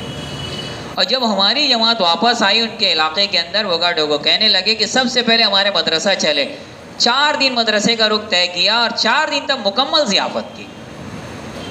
کچھ کھانا نہ بنائیں، سارا جو ہے کھانے پینے، سارا جو ہے وہ صبح شام کا ناشتہ واشتہ سب ہمارے ذمہ ہوگا. ان کی چھٹی رہتی تھی، اسکول بھی پڑھائی جاتی ہے اتوار اور سنیچر اور اتوار. کہنے لگے ہم نے چھٹی منسوخ کر دی کہ بھائی 3 دن کوئی چھٹی اٹھی نہیں. بچے لوگ آپ کی خدمت میں رہیں گے، آپ کے تعلیم کو، آپ کے گشت کو، آپ کے بیان کو سنیں گے، دیکھیں گے اور قریب رہیں گے. ان کو آپ اپنے حوالے لے کے ان کو پورا جو ہے وہ ترتیب بتاؤ، محنت کرتے رہے. ہمارے ادھر مدارس، اللہ جزائے خیر دے علماء کو، ذمہ داروں کو، کیا شکل ہوتی ہے مدرسے میں بچوں کے پڑھنے کی. ادھر تو بعض مدرسوں کے اندر ہم لوگ گئے، ٹوپی بھی سر پہ نہیں اور وہ حلیہ بھی نہیں. ہمارے ادھر کرتا پیجامہ لیکن وہ ٹی شرٹ اور جو ہے وہ نیچے جو ہے اپنے پتلون یا کچھ بھی پہن کے مدرسے میں پڑھ رہے ہیں، وہ شکل نہیں. دھیرے دھیرے وہ سب ہوگا، لیکن کیسا مستقل جانا پڑے گا، محنت کرنا پڑے گا. ایک حاجی صاحب تھے، وہ حج کی ٹریننگ دیتے تھے. بھئی کتنا حج کے عالم دین تھے، کہنے لگے میں نے 11 حج کیا. تو سب بات ہونے لگی کہ دعوت کے ہمارے پلیٹ فارم سے ہم لوگ بھی حاجیوں میں بڑی محنت کرتے، کیا کیا چیز سکھاتے ہیں، اس کا مذاکرہ ہو جائے. ایک تو حاجی کیسا ہو، حاجی کی زندگی کے اعمال کیسے ہو، اور حاجی کے حج کے مناسک کیسے ہو، تینوں چیز سکھاتے ہیں. کہ حاجی کیسا ہونا چاہیے، سب سے زیادہ ضروری ہے. حجر اسود ہے نا، اس کے سامنے کوئی صحیح زندگی لے کے جاتا ہے، یہ حجر اسود اس کے ایمان میں بڑھوتری کا سبب بنتا ہے. کوئی غلط زندگی لے کے آتا ہے، حجر اسود اس کے ایمان کو سلب بھی کر دیتا ہے. کوئی حاجی بغیر ترتیب کے، بغیر تیاری کے وہاں جا کے کھڑا ہو گیا، ایک حج کا سفر یا تو اس کی زندگی بنا دیتا ہے یا بگاڑ دیتا ہے. بہت ساری باتیں ہوئی اس کے اندر. ایک بات یہ بھی ہوئی کہ یہاں سے بہت ساری چیزیں لے کر جاتے ہیں حاجی لوگ. کچھ چیز حکومت مانگتی ہے کہ آپ کے پاس ویزا ہونا چاہیے، آپ کے پاس ٹکٹ ہونا چاہیے، آپ کے پاس پاسپورٹ کرنسی ہونا چاہیے. کچھ ہم لوگ اپنی ضروریات کے ساتھ لے جاتے ہیں. کچھ اللہ بھی مانگتے ہیں. اللہ کیا چیز مانگتے ہیں، یہاں سے تقوی لے کر جاؤ. اسی لیے رمضان کے بعد حج ہے، لعلکم تتقون، تم روزہ رکھتے رکھتے متقی بن جاؤ. اللہ کہتے ہیں جو میرے پاس تقوی لے کر آئے گا میں اس کو مغفرت کا پروانہ دوں گا. تو کیا لے کر جانا، کیا لے کر آنا. انہوں نے جو ہے ہماری ضیافت بھی کی، چائے وغیرہ پلایا. اس کے بعد ان کا ایک لڑکا تھا عابدین، وہ آگے ہدیہ دینے لگا 2000 کی نوٹ. بھئی کیا ہے، انہوں نے کہا کہ دیکھو میں جب عالم بننے کے لیے پہلا قدم رکھا، ابھی حفظ چالو کیا، تو ہمارے والد مجھے پڑھا رہے تھے. کہنے لگے دیکھو تو چچا جان ہے کیا. میں گیا ان کے روم میں، ان کے کمرے میں، دیکھا ہاں بیٹھے ہوئے تو ہے. کہنے لگے یہ پیسہ ان کو ہدیہ دو تاکہ آپ کی تعلیم کے اندر برکت ہو جاوے. کہنے لگے کہ وہ پیسہ میں نے اپنے چچا کو جب ہدیے میں دیا، اللہ تعالیٰ نے میری تعلیم میں برکت دی، میں حافظ عالم بن گیا. میں بھی دیکھتا ہوں کہ آپ مہمان بن کے اتنے دور سے سفر کر کے آئے ہیں، میں اپنے بچے سے آپ کو ہدیہ دلوانا چاہتا ہوں تاکہ آپ ان کے لیے تعلیم و تربیت کی دعا کر دیں تاکہ میرا بچہ بھی تعلیم و تربیت یافتہ ہو جائے. کہنے لگے ہمارے ایک مسجد تھی، یہ روڈ پر تھی، کوئی حکومت کا معاملہ ہوا، مسجد کو توڑ دیا. یہ ایک درخت ہے، کانگو ایک درخت، انہوں نے نام رکھا تھا، یہاں پوجا ہوتی تھی، وہ غیر کی جگہ تھی. ہم نے کہا کہ بھائی اگر ہم لوگ نماز پڑھ لے تو وہاں کوئی تشدد نہیں ہے، آپ جس کو چاہے عیسائیت سے کنورٹ کر سکتے ہیں، مذہب اسلام میں. ہمارے ساتھی بھی محنت کرنے لگے، کتنے لوگ آئے، مگر محنت کا میدان چونکہ وہ لوگ ہوتے ہیں ہم لوگ دھیان بھی نہیں دیتے. کتنے ہمارے ساتھیوں کے اندر بھی نو مسلم ہیں، جو لوگ محنت کر رہے، کبھی کبھی بڑے غمزدہ رہتے تھے. بھائی کیا بات ہے، آپ کیوں اتنا ٹینشن کے اندر رہتے. کہنے لگے کیا بتاؤں، میرا بھائی ابھی تک غیر ہے. کوئی کہتا تھا میری ماں ابھی تک غیر ہے، کوئی کہتا تھا میرے والد ابھی تک غیر ہے. اکثر وہ لوگ ہمارے ساتھیوں میں جو محنت کرنے والے وہ نو مسلم لوگ. کہنے لگے ہم بھی اس کے بعد گئے مسجد کے لیے، انہوں نے فوراً اجازت دے دی. ہم نے مسجد بنائی چھوٹی سی، یہاں پہ بولے پوجا ووجا ہوتی تھی، عبادت ہوتی تھی بتوں کی، لیکن اس مسجد کی برکت کہ اللہ رب العزت نے وہ سب ختم کر دیا. اور پھر ایک وقت آیا کہ وہ مسجد دینے والا، اللہ کے گھر کی جگہ دینے کی وجہ سے اللہ تعالیٰ نے اس کو اسلام بھی مرمت فرمایا. رہبری کے لیے چاہیے کوئی جا کے محنت کرے، اللہ تعالیٰ سب بناتے ہیں. ہم لوگ بھی جاتے رہے ملکوں کے اندر، محنت کریں، ہمارا اپنا علاقہ بھی ہے اس کو بھی دیکھتے رہے. لیکن سب سے بڑی بات یہ کہ جیسے صحابہ تھے نا مکہ میں، مدینہ میں، لیکن کہاں کہاں پہنچ گئے، جیسے ملکوں کا سفر کرنا، سفر کرنے میں ساری چیزیں ملتے رہتی ہے. ہماری بھی جماعت صرف محنت کر رہی ہے، نہ جانے 45 کلومیٹر 60 کلومیٹر سے لوگ 3 دن لگانے کے لیے آ گئے. ہماری جماعت ٹینکا ڈوگو گئی تھی، وہاں ایک جماعت 4 مہینے کی تھی، اس کی تشکیل کے لیے محنت کرتے رہے ساتھی. اس کے بعد اس کے علاقے سے لے کے سنکینسی ایک جگہ تھی، وہاں ایک جماعت بھیجی گئی، وہاں 4 نام پہ محنت ہو رہی تھی. 2 ساتھی کو لے کر آئے، زکریا اور یونس کر کے، اور وہ 4 مہینہ لگانے لگے. اور اللہ کے فضل و کرم سے وہ جماعت ایسی طے کی گئی کہ بھائی تمہارے کوئی ذمہ دار بہت بڑے نہیں ہے، یہ علاقے میں چلاؤ، مکمل 4 مہینے کی جماعت ہے، ہم لوگ 3 دن کی تشکیل کرتے ہیں، آپ کے ساتھ جوڑتے رہیں گے. اس 3 دن کی تشکیل کے اندر نہ جانے کتنے لوگوں نے ان کے ساتھ وقت لگا لیا. بڑا مسئلہ ان کے ذمہ داروں کا ہوتا تھا کہ بھائی ان کو لے کے کون جائے گا. اس جماعت کے اندر ایک ساتھی کی تشکیل ہوئی جس نے 10 سال سے علیحدگی اختیار کی تھی دعوت سے. کتنے لوگ آ رہے جا رہے بھی ہے. ایوری کوسٹ کے اندر بھی تھے. ایک ساتھی سے عبد الکریم بھائی ہمارے مترجم، انہوں نے ملاقات کرائی کہ بھائی ان سے ملاقات کرو. بھائی کیا بات ہے، یہ ہمارے پورے علاقے کے اندر جو جماعت آتی تھی عربی کے بہترین مترجم تھے، لیکن آج غائب ہو گئے. ایک عالم تھے ابو بکر، وہ بھی وقت لگائے ہوئے تھے. پتہ نہیں کیا ذہن ہو گیا، کہنے لگے عرب کے اندر اگر یہ دعوت بند ہو جاوے تو ہمارے لیے آسانی ہو جاوے. پہلے سوچ کچھ اور تھی، اب سوچ اور بدلتے چلی جا رہی ہے.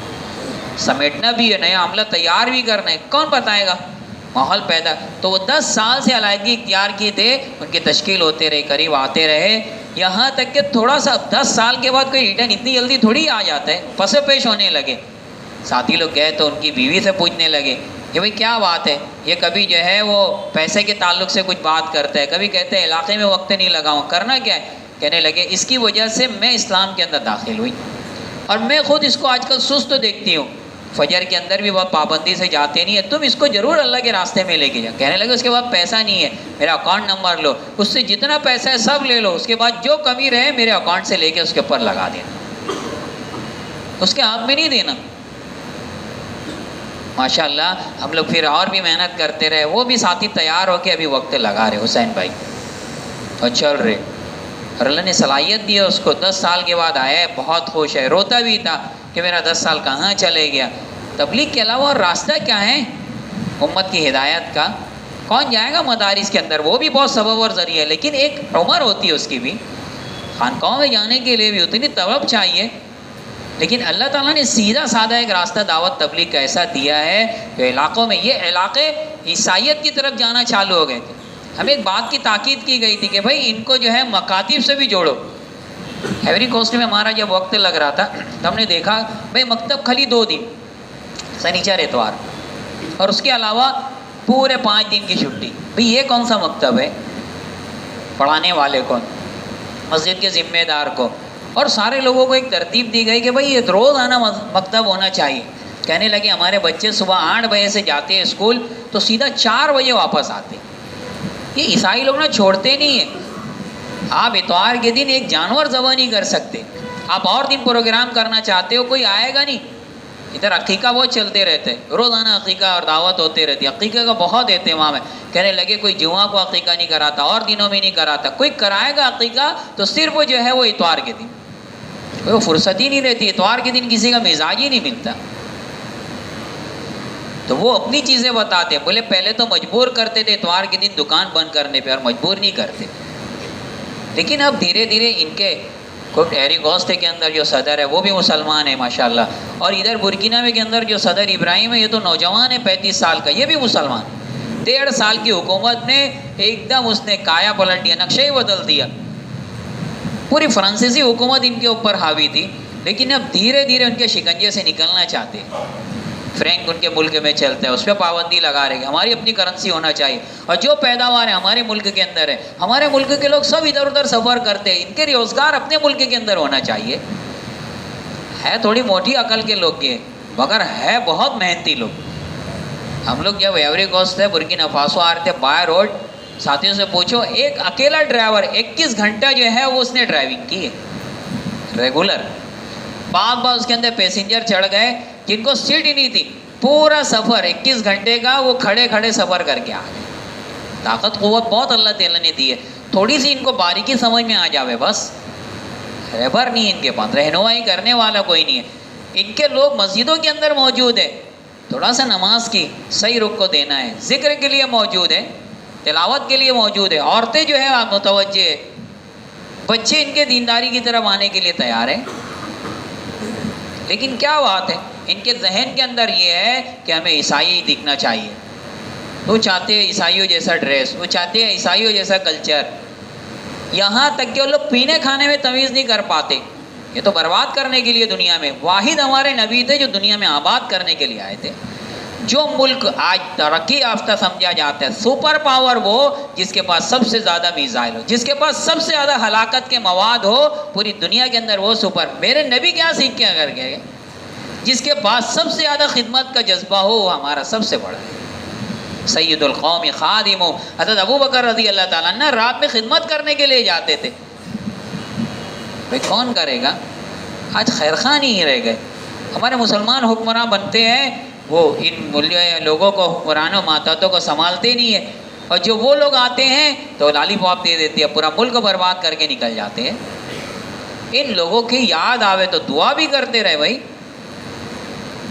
پورا ملک 100% مسلمان تھے، کم ہوتے جا رہے، کتنے ملکوں کے اندر فرق پڑ گیا، کتنے ملکوں کو اللہ تعالیٰ نے سنبھال دیا، دعوت کی وجہ سے سنبھلے ہوئے ہیں۔ تو ایک بات یہ کہی گئی تھی کہ ان کے بچوں کو مکاتب سے جوڑو، ورنہ بڑے کب تک رہیں گے، ایک ایک کر کے نکل جائیں گے، مکتب چلتا رہے گا، نئی نسل دیندار رہے گی۔ ہمارے اپنے علاقے میں ایک ایکسیڈنٹ ہوا، ایک جگہ والد ایک جگہ والدہ، ایک چھوٹا سا بچہ، وہ دونوں جو ہے جگہ پہ جا رہے، کبھی والد کی طرف کبھی والدہ کی طرف۔ ایکسیڈنٹ ہونے کی وجہ سے دونوں زخمی ہو گئے، دونوں کے بدن سے خون نکلنے لگا، لیکن سب تعجب کرنے لگے آخر یہ بچہ کیا کر رہا ہے، یہاں تک کہ ہوتے ہوتے وہ دونوں آف ہو گئے، دونوں کا انتقال ہو گیا۔ تو اس بچے کو بلا کے وہ کہنے لگے کہ بھئی بچے تم کیا کہہ رہے تھے، ہاسپٹل لے جانا چاہیے تھا، ہم کو بتانا چاہیے تھا، پانی پلانا چاہیے تھا، دوا وغیرہ دینا چاہیے تھا، خون بہہ رہا تھا اس کی کوشش کرنا چاہیے تھا۔ کہنے لگے کہ یہ میرے والد کی زندگی عارضی جو ہے ضرورتوں کے لیے، عارضی صحت کے لیے، لیکن سب سے بڑی زندگی کا مقصد ایمان ہے۔ میں دونوں کے کان میں کہ امی آخری وقت کے اندر ہے، کلمہ پڑھ لو، ابو آخری وقت کے اندر کلمہ پڑھ لو، مکاتب صحیح ہو۔ ہمارے بچے دیکھیں گے نہیں غلط ماحول کو، برداشت نہیں کریں گے۔ تو اتنے چھوٹے سے بچے کی اتنی فکر ہو گئی کہ میرے والد کو تو جنت بھی ملنا چاہیے نا، میرے والد کو جہنم سے چھٹکارا بھی، میری والدہ کو بھی جنت ملنا چاہیے۔ ہاسپٹل کب تک جلا لے گا، دوائیں کب تک جو ہے صحت دے دے گی، زخم کب تک مندمل ہو کے ٹھیک ٹھاک زندگی گزار لیں گے۔ چھوٹے بچوں کے ایک جذبات ہوتے ہیں، ان کو بنانا دین ہے۔ عورتیں بہت حوصلے والی ہوتی ہیں، ان کو دین کی طرف لانا۔ مردوں میں ان کی اتنی زیادہ محنت نہیں ہے، جو لگے وہ تو بہت پکے لگے ہوئے، جتنا ان کے ملکوں کے اندر شریعت کے خلاف کام ہے، جتنے دعوت میں لگ گئے وہ بہت ٹھیک ٹھاک ہے۔ جیسے ایک جماعت گئی، عورتیں جو ہے نماز کے لیے آتی ہے، انہوں نے محنت کر کے اس دن کے لیے اعلان کر دیا کہ بھئی اب مسجدوں کے اندر عورتیں نہیں آئیں گی، وہ رک تو گئی، لیکن جب یہ جماعت چلی گئی تو عورتوں نے اعتراض کیا کہ بھئی یہ کون سی دین کا کام کہ ہم کو مسجد کے اندر نماز کی اجازت نہیں، چونکہ عورتیں بھی وہاں پہ کمائی دمائی کرتی ہے، 80% ان کی کمائی، امام لوگ کی تنخواہ، مسجد کا انتظام کا سارا معاملہ وہ عورتیں سنبھالتی ہے۔ تو امام صاحب کہنے لگے کہ بھئی یہ کچھ کا کچھ کر کے کہتے ہیں، میں کہتا ہوں کہ اب ان کو نہیں آنے دینے کا یہاں پر، اور تم ہی یہاں پر رہو، تمہارا سارا جو ہے اجازت میں دیتا ہوں کہ اب ہمیشہ تم یہاں پہ نماز پڑھو۔ اور جماعت کو منع کر دیا، حکمت کے ساتھ کام کرنا ہوتا ہے۔ نظام الدین والے وہی سے سکھاتے ہیں کہ ان کی شرعی چیزوں کے اندر خلط ملط نہیں کرنا، تم صحیح محنت کرو، یہ خود بخود صحیح چیزیں ڈھونڈ لیں گے۔ ملک کے اندر وہ یہ وتر کی نماز جماعت سے ہوتی ہے، لیکن جو دعوت میں لگے ہوئے نہیں پڑھتے، امام سے آگے لوگ کھڑے ہو جاتے ہیں، لیکن جو دعوت میں لگے ہوئے ہیں، پردہ جو دعوت سے لگے ہوئے ساری عورتیں کرتی ہیں ماشاءاللہ، جماعت کے ساتھ نماز پڑھنے بھی نہیں آتی۔ ان کے بچوں کے اندر دینداری، ان کے بڑوں کے اندر دینداری، ہر چیز کے اندر۔ تو اس قوم کو اللہ تعالیٰ نے بہت صلاحیت دی ہے، کھانے میں بہت آگے، کھائیں گے تو خوب کھائیں گے، بھوکا رہنا ہو تو خوب بھوکے رہیں گے۔ ایک جماعت پڑوس کی چل رہی تھی، انہیں جذبات کے اندر وہ ساتھیوں کو بیٹھا دیا، تو افریقن ایک تھا اس کو بیٹھا دیا، بھئی اس کو پہلے کھلا دیتے، جماعت بعد میں کھا لے گی۔ ان کے رہبر نے منع کیا، پہلے تم لوگ کھا لو، جو بچے جا پھر اس کو دے دینا۔ نہیں اکرام، تو بیٹھ گیا بیچارہ۔ اور اس کے بعد کھاتے کھاتے اب 1 پلیٹ 2 پلیٹ، کوئی بولا بھی کہ بھائی ابھی اس کو منع کر دو، ارے نہیں اللہ برکت دیں گے، یہاں تک کہ پورا کھانا چڑھ گیا۔ وہ جماعت دیکھ کے کہنے لگی یہ تو سلیمان علیہ السلام کی مچھلی ہے، سب کھا کے بولے چڑھ کر کے چلی گئی. ان کی خوراک بھی خوب, لیکن نہیں کھانا ہو تو بیوی بھی خوب, بچے بھی خوب, خوب نکاح بھی کرتے, بچے بھی خوب ہیں. ہم لوگ مولانا صاحب کے ساتھ بیٹھے تھے نا, ان سے پوچھا بھائی تمہاری کتنے بچے ہیں؟ کہنے لگے کہ ابھی 15 ہے. اور میرے دادا کے تو 50 بچے تھے. اب میں چاہتا ہوں کم از کم 25 میرے بھی بچے ہونا چاہیے. کثیر العیال. اور مجاہدہ بھی خوب. وہ اپنے دادا کا بتانے لگے کہ ہمارے ملک کتنا دور ہے, ہم لوگ کو فلائٹ سے سفر کرنے میں 13 سے 14 گھنٹہ لگا ہوئے گا, کیا اور زیادہ ہے, ہاں 18 گھنٹے ہم لوگ کو فلائٹ سے. وہ سفر حج کر کے مکہ مکرمہ آئے. کہنے لگے 2 سال لگا ان کو پیدل آنے میں. دھیرے دھیرے پیسہ بھی نہیں نا, تو روزگار بھی کرتے رہتے تھے اور پھر آگے چلتے تھے. اور 1 سال جو ہے واپس جانے میں لگا. 3 سال ایک سفر حج کے لیے, لیکن نکل پڑے. کہنے لگی دادی سے پہلے ہی کہہ دیا تھا تم کو نکاح کی اجازت ہے, اگر تم بولو تو میں ابھی نہیں تم واپس آؤ, تمہاری واپسی کا انتظار کروں گی. محنت کرنے والے طلبہ کے اندر بھی خوب شوق ہے. چھوٹے چھوٹے بچے کھانے کو نہیں ہے لیکن طالب علم ہیں.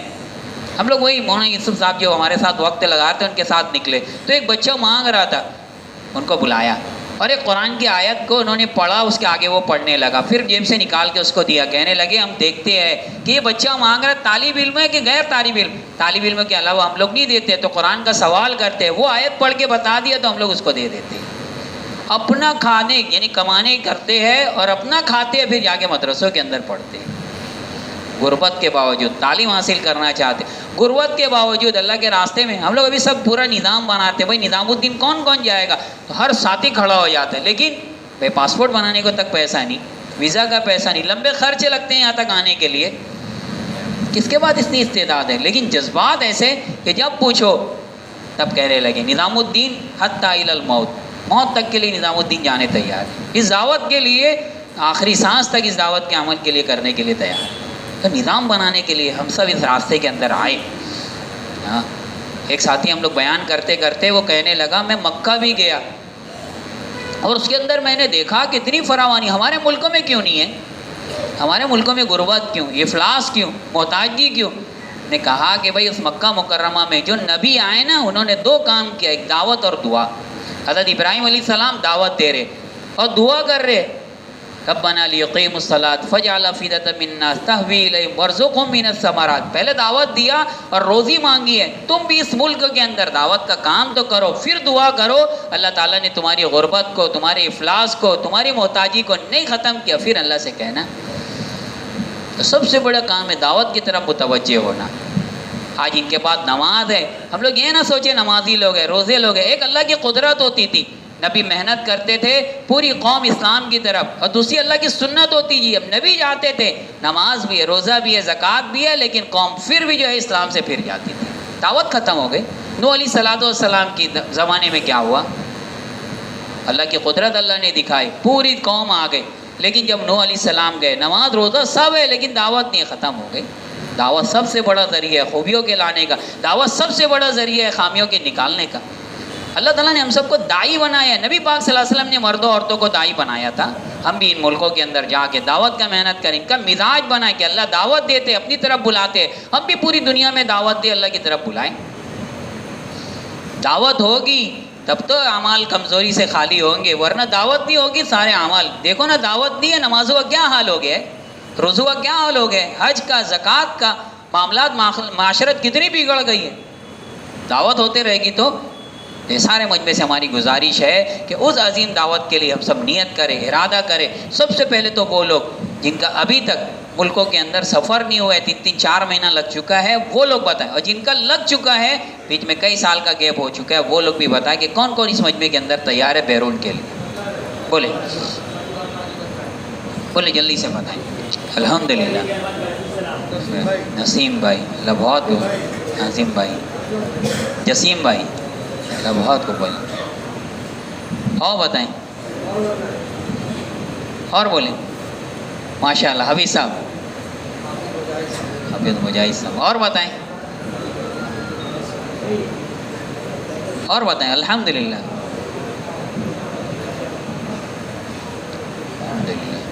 اللہ کے نبی پاک صلی اللہ علیہ وسلم کے زمانے میں جو ایمان میں داخل ہوتا تھا اس کے لیے دعوت. حضرت ابو ذر رضی اللہ تعالیٰ 6 سال بعد آنا, بھائی ماحول ویسا نہیں ہے. 6 سال تک انتظار کرتے رہے اپنے قوم و قبیلہ میں دعوت. 6 سال کے بعد ہے اپنے پورے علاقے کے ساتھ. عمران ابن عبسہ رضی اللہ تعالیٰ 7 سال بعد آئے, لیکن کیا کرے اپنے علاقوں میں دعوت کا کام. سب کو داعی بنایا تھا اللہ کے نبی پاک صلی اللہ علیہ وسلم. ہم بھی بولتے ہیں نا جیسے جنات گھومتا ہے نا اپنے جسم کے اندر داخل ہو گیا جنات, اب اس کا بولنا, اب اس کا دیکھنا, اب اس کا سننا, اب اس کا کھانا پینا سب بدل جاتا ہے. ایسے ہی جس دن جنات کی طرح یہ دعوت ہمارے جسم میں داخل ہو جائے گی ہمارا سب کام بدل جائے گا. اب کیا ہوگا جو نبی کرتے تھے, اب فکر کیا ہوگی جو نبی پاک صلی اللہ علیہ وسلم, اب ویسے دیکھے گا جو نبی دیکھتے تھے, اب ویسے سوچے گا جو نبی پاک صلی اللہ علیہ وسلم سوچتے تھے, اب وہ کام کرے گا جو نبی پاک صلی اللہ علیہ وسلم کیا کرے, اب وہ دکھ اور درد کے ساتھ جیے گا جو نبی پاک صلی اللہ علیہ وسلم کا ہوتا تھا. کہ دعوت کا ایک مزاج بن جائے ہمارے. اس لیے پھر دیکھو اپنے ملک سے, اپنے محلے سے, اپنے علاقوں سے نکلنا یہ چھوٹا مجاہدہ ہے, چھوٹی ہدایت ہے, چھوٹی دعوت ہے. اپنے ملک سے نکل کر دوسرے ملک میں جانا یہ بڑی ہدایت ہے. اس میں درجات ملیں گے بہت زیادہ, اس میں ترقی ہوگی بہت زیادہ. جتنے لوگ ہمارے ماشاءاللہ جتنے لوگ ہمارے ملک میں جا چکے ہیں اس سے زیادہ صلاحیت مند طبقہ بھی واقعی ہے جو گیا ہی نہیں ہے ملکوں کے اندر. بتائیں وہ لوگ جلدی سے کھڑے ہو کے, اور جو لوگ جا چکے ہیں دوسری مرتبہ کا ارادہ, تیسری مرتبہ کا ارادہ کرے. ایک شخص ہمارے ساتھ تھے 7 مرتبہ 4 مہینہ لگا ہے ماشاءاللہ, دیکھو تیار ہے ماشاءاللہ. عرفان بھائی اللہ بہت قبول کرے, شاہد بھائی اللہ اکبر, الحمدللہ الحمدللہ. یہ ایک جماعت ہے ماشاءاللہ. فاروق بھائی, زاہد بھائی, محمد یوسف بھائی. اور بتائیں, ہاں دھیرے دھیرے بتاتے رہے تاکہ لکھنے والے تھک نہ جائیں, لیکن بتاتے رہے فٹافٹ. بھائی جانا ہی نہیں جانا ہے سب کو. کون کون جائے گا انشاءاللہ بیرون؟ ارے تو یہ بیٹھ کے کیوں بتا رہے تھے نا, کتنا تھک گئے, کھڑے ہو کے بتائیں نا سب. ہاں کھڑے ہو کے بتائیں. الحمدللہ ماشاءاللہ اللہ قبول فرمائے. مستقیم بھائی, تنویر بھائی ماشاءاللہ, محمد رئیس. اور بتائیں اور بتائیں بس. ارے یوگانڈا کے بعد بھی اور ملک باقی ہے ابھی. بتاتے رہے. بولے بھائی بولے. یہ علماء کرام نکل رہے, پہلے اندرون میں سال لگایا, اب مولانا ہارون صاحب ہے, مفتی اعجاز, یہ سب باہر ملکوں میں دیکھو پورے سال کے لیے. ہم لوگ 3 مرتبہ جائیں گے تو ان کی برابری کر پائیں گے. وہ ایک سفر میں 1 مرتبہ جا کے 3 مرتبہ کام کر رہے ہیں. پورا سال وہاں رہنا آسان کام ہے. 5 مہینہ یہ بڑی قربانی ہم لوگ سمجھتے ہیں, لیکن علماء کو دیکھو اس سے زیادہ پورے جماعت کے اندر ایک عالم نہیں ملتے, مکمل جماعت علماء کی جا رہی ہے. حوصلے تو دیکھو. تو ہم لوگ عوام کیوں پیچھے ہے؟ دعوت کا کام ہمارے ساتھ جو مولانا یوسف لگا رہے تھے وقت, ہم لوگ کو عالم حافظ دیکھ کر کہنے لگے میں سمجھتا تھا دعوت کا کام عوام کا کام ہے. ارے نہیں بھائی, یہ تو صرف علماء کا کام ہے. اب ہمارے ادھر نظام الدین آؤ تو صحیح, ملکوں کے اندر جتنے اجتماعات ہو رہے ہیں علماء کرام تو سنبھال رہے ہیں, اور کون ہے نا. تو عوام یہ بھی بہت اہم ہے. عوام کے بغیر چلے گا کہاں دعوت کا کام. چلو 4 مہینے کے لیے بتائیں کون کون تیار ہیں, جلدی ماشاء اللہ اللہ قبول فرمائے. کیا نام بتائیں آپ؟ مستقیم, عصمت, شاہ رخ, انور بھائی, سوید, مختار بھائی. اور بتائیں. بھائی مرکز دینے کی جگہ ہے, مرکز لینے کی جگہ نہیں ہے. کوئی 5 مہینہ دے کر جائے, کوئی 4 مہینہ دے کر جائے. عماد بتائیں بھائی اور کون دے گا؟ مرکز دینے کے لیے آئے, کون آیا دینے کے لیے؟ ارے بھائی دینے آیا لینے آئے ہو, کون دینے کے لیے آیا ہے؟ ہاتھ اٹھائیں. ہاں ماشاءاللہ, تو دے کر جائیں. کون دے کر جائے گا یار؟ کھڑے ہو کے بتائیں کون دے کر جائے گا. بولے. تقی,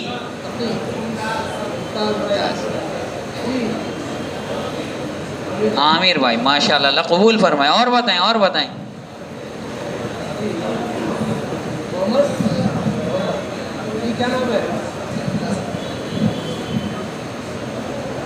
لکھا دیا ماشاءاللہ.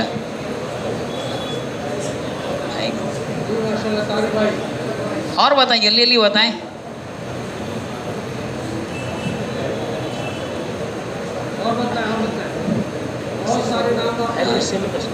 بھائی باہر کسی میں ہے کوئی؟ باہر ہے ماشاءاللہ ہے. لکھائے باہر بھی لکھاتے رہیں. ارے کیا بات. طواف بھائی ماشاءاللہ. کیا نام ہے ان کا؟ گلزار بھائی، ماشاء اللہ. ارے عمران بھائی ماشاء اللہ، والد کے ساتھ کہ والد کے بغیر؟ والد کے ساتھ. باپ بیٹے سب، دادا ودا سب نکلے ہیں نا. اور بتائیں اور بتائیں. جو لوگ لگا چکے ہیں وہ ابھی انتظار کر رہے ہیں کہ بڑے جب وہ اجازت دیں گے تو جائیں گے. چلو ہم لوگ بڑے سے پوچھ لیں گے، آپ لوگ تیار ہیں کہ نہیں وہ بتائیں. ٹھیک ہے، چلے کے لیے بتائیں. چلے کی ہے تشکیل؟ ہاں بھائی چلے کے لیے بتائیں. ہاں ماشاء اللہ ماشاء اللہ. وسیم بھائی الحمدللہ چلے کے لیے بتا دیں. ارے یار بہت سستا ہو گیا یہ تو. اب کا 5 مہینہ کا 4 مہینہ کا 40 دن. محمود بھائی، محمود ماشاء اللہ. اور بتائیں. عبدالرشید بھائی بیٹھے بیٹھے جاؤ گے کھڑے کھڑے؟ ماشاء اللہ، ہاں کھڑے ہو کے جائیں گے الحمدللہ. اور بتائیں. اور بولے اور بولے. 15 شعبان سے گئی ہے نا جماعتیں، تو دعا کر لیں. پھر درود شریف پڑھ لیں. اللہم صلی علی سیدنا مولانا محمد. ربنا آتنا فی الدنیا حسنہ وفی الآخرۃ حسنہ وقنا عذاب النار. اللہم اہدنا واہد بنا وجعلنا سببا لمن اہتدی. اللہم اہدنا لأحسن الاخلاق لا یہدی لأحسنها الا انت واصرف عنا سیئها لا یصرف عنا سیئها الا انت. اللہم الطف بنا فی تیسیر کل عسیر فإن تیسیر کل عسیر علیک یسیر. اللہم لا سہل الا ما جعلتہ سہلا وانت تجعل الحزن سہلا اذا شئت. اللہم الطف بنا فی تیسیر کل عسیر. اللہم اعنا علی ذکرک و شکرک و حسن عبادتک. اللہم انا نسألک العفو والعافیۃ فی الدنیا والآخرہ.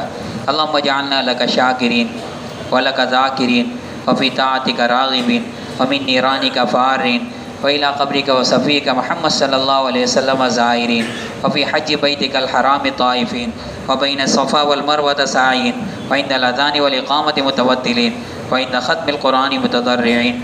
اللهم ارزقنا فإنك خير الرازقين. اللهم ارحمنا فإنك خير الراحمين. اللهم إنا نسألك الجنة وما قرب إليها من قول وعمل ونعوذ بك من النار وما قرب إليها من قول وعمل. اللہ ہم سب کے گناہوں کو معاف فرما، خطاؤں سے درگزر فرما، سیئات کو حسنات سے مبدل فرما. اللہ ہم سب کو دین کے جذبات نصیب فرما، داعیانہ صفات نصیب فرما. اللہ دعوت کی عظیم محنت کے لیے دور و دیر کے لیے قبول فرما. اللہ ہماری صلاحیتوں کو، اللہ ہماری قابلیت کو، اللہ ہماری ساری جو ہے ضرورتوں کو اللہ دعوت کی عظیم محنت سے جوڑ دے. اس محنت میں دل دماغ لگانے کی توفیق عطا فرما. اللہ یہ سارے کے سارے جذبات کے ساتھ بیٹھے ہوئے ہیں، اللہ نیت بھی ہے، اللہ عزائم بھی ہے، اللہ یہ چاہتے بھی ہے، اللہ ان کو دیر و دیر کے لیے قبول فرما لے. اللہ یہ سب کے سب نیتوں کے ساتھ بیٹھے ہوئے ہیں، اللہ تیرے تقاضوں کے اوڑھنے والے ہیں. اللہ یہ دعوت کی عظیم محنت کے معلم ہے، اللہ مربی ہے. اللہ ان کی صلاحیتوں کو پورے عالم کے لیے قبول فرما لے. اللہ جن کی صلاحیت نہیں ہے، اللہ جو معذور ہے، اللہ جو محتاج ہے، ان کی محتاجی کو دور فرما دے. اللہ روزی روزگار میں برکت نصیب فرما دے. اللہ ہمارے دین کے دعوت کے ساتھیوں کو مضبوط فرما دے. اللہ علم کے اندر، اللہ عمل کے اندر، اللہ ذکر کے اندر، اللہ ہر چیز کے اندر ان کو مضبوط فرما دے. اللہ جن لوگوں کو مکان کی ضرورت ہو، اللہ مکان عطا فرما. روزگار کی ضرورت ہو، روزگار عطا فرما. اللہ ان کی محتاجی کو ختم فرما. اللہ ہم دنیا چاہتے ہیں، ہمیں دنیا بھی عطا فرما. سب سے بڑی بات اللہ دین ہے، سب سے بڑی بات آخرت ہے، سب سے بڑی بات مغفرت ہے. اللہ اس مجمع کو مغفرت سے محروم. اللہ کچھ تو کام لے لے، اللہ کوئی قدم ایسا اٹھا دے، اللہ کوئی ایسا بول نصیب فرما دے. اللہ تو کسی معمولی نیکی سے بھی اللہ مغفرت فرما دیتا ہے. اللہ ہم سب کو بھی معمولی ایسی نعمت نصیب فرما دے. اللہ تو کسی گناہ معصیت پہ پکڑ بھی تو کر لیتا ہے، اللہ ہماری پکڑ سے حفاظت فرما دے. اللہ بہت کمزور ہے، اللہ دنیا کی نعمتوں سے محروم ہو جائے، شکوے شکایت کر لیتے ہیں. اللہ دائمی اگر عذاب میں مبتلا ہو گئے، اللہ کیا حال ہوگا؟ اللہ قبر میں کیا بنے گا؟ اللہ حشر میں کیا بنے گا؟ اللہ قیامت میں کیا بنے گا؟ اللہ پورے صراط پہ کیا ہوگا؟ تیرے نبی شفیق تھے، تیرے نبی رحمت والے تھے، تیرے نبی برکتوں والے تھے. اللہ ہم سب کو ان کی برکت نصیب فرما دے. اللہ وہ نبی کے آنسوؤں کی لاج رکھ لے. اللہ ہمارے لیے تو روئے تھے، اے اللہ ہمارے لیے تو بلبلائے تھے، اے اللہ ہمارے لیے تو اتنے دل تڑپے تھے، اے اللہ ہم سب ہدایت سے دور ہو گئے، اے اللہ دعوت کی محنت سے دور ہو گئے، اے اللہ ہم سب معصیتوں کی زندگیوں میں پڑ گئے، اے اللہ اطاعت گزار بنا دے، اے اللہ نماز کی بھی توفیق دے دے، اے اللہ بنی ہوئی نماز ہم سب کو عطا فرما، بنے ہوئے ایام عطا فرما، بنی ہوئی زندگیاں نصیب فرما، اے اللہ پورے مہینوں کا سردار رمضان آ رہا ہے، اس کی قدرانی کی توفیق عطا فرما، 13 مہینہ ہے، اے اللہ 11 مہینے کی تلافی نصیب فرما، اے اللہ مغفرت کے تو عام اعلان کرتا ہے، اے اللہ ہماری بھی مغفرت کا اعلان کر دے، اے اللہ ہم سب دعوت کے اندر لگے ہوئے ہیں، اے اللہ تو اپنی مخلوق کو ہماری مغفرت کی دعاؤں میں لگاتا ہے، ہماری معصیت کے باوجود، گناہوں کے باوجود، اے اللہ چرین پرین کو ہماری مغفرت کی دعاؤں میں لگا دے، اے اللہ تیرے معصوم فرشتوں کو لگا دے، اے اللہ بلیوں کی چوٹیوں کو لگا دے، اے اللہ سمندروں کی مچھلیوں کو لگا دے، اے اللہ تو ان مخلوق کی زبان سے اے اللہ ہماری تعلق سے مانگی ہوئی ہر سفارش کو قبول فرما لے، اے اللہ ہم سب کے لیے آسانیاں پیدا فرما دے، اے اللہ ہمارے بڑوں کی عمروں میں برکت نصیب فرما، اے اللہ مدارس کی حفاظت فرما، مکاتب کی حفاظت فرما، اے اللہ مساجد کی حفاظت فرما، ایک دوسرے کی قدر کی توفیق عطا فرما، اے اللہ اچھی معاشرت نصیب فرما، اچھی معیشت نصیب فرما، اے اللہ اچھے اخلاق نصیب فرما، اے اللہ ہمارے زبانوں میں مٹھاس نصیب فرما، بولنا صحیح فرما، دیکھنا صحیح فرما، سوچنا صحیح فرما، صحیح کاروبار کا مالک بنا، عافیت اور برکت والی زندگی نصیب فرما، قرضوں سے مرضوں سے ہم سب کی حفاظت فرما، اس ملک کے اللہ مسلمانوں کی حفاظت فرما، اس ملک کے اندر رحم دل اے اللہ حکمراں پیدا فرما، اے اللہ اس ملک کے اندر مسلمانوں کی جان مال کی عزت آبرو کی حفاظت فرما، اے اللہ جن ملکوں کے اندر مسلمان متاثر ہے اے اللہ کوئی ان کی مدد کرنے والا نہیں، اے اللہ تو ہے، اے اللہ ہم دعاؤں میں بھی بھول جاتے ہیں، اے اللہ کبھی 2 رکعت نماز بھی نہیں پڑھ لیتے، اے اللہ ان کے لیے صدقہ بھی نہیں دے دیتے، اے اللہ تیرے نبی تو ایک جسم بنایا تھا،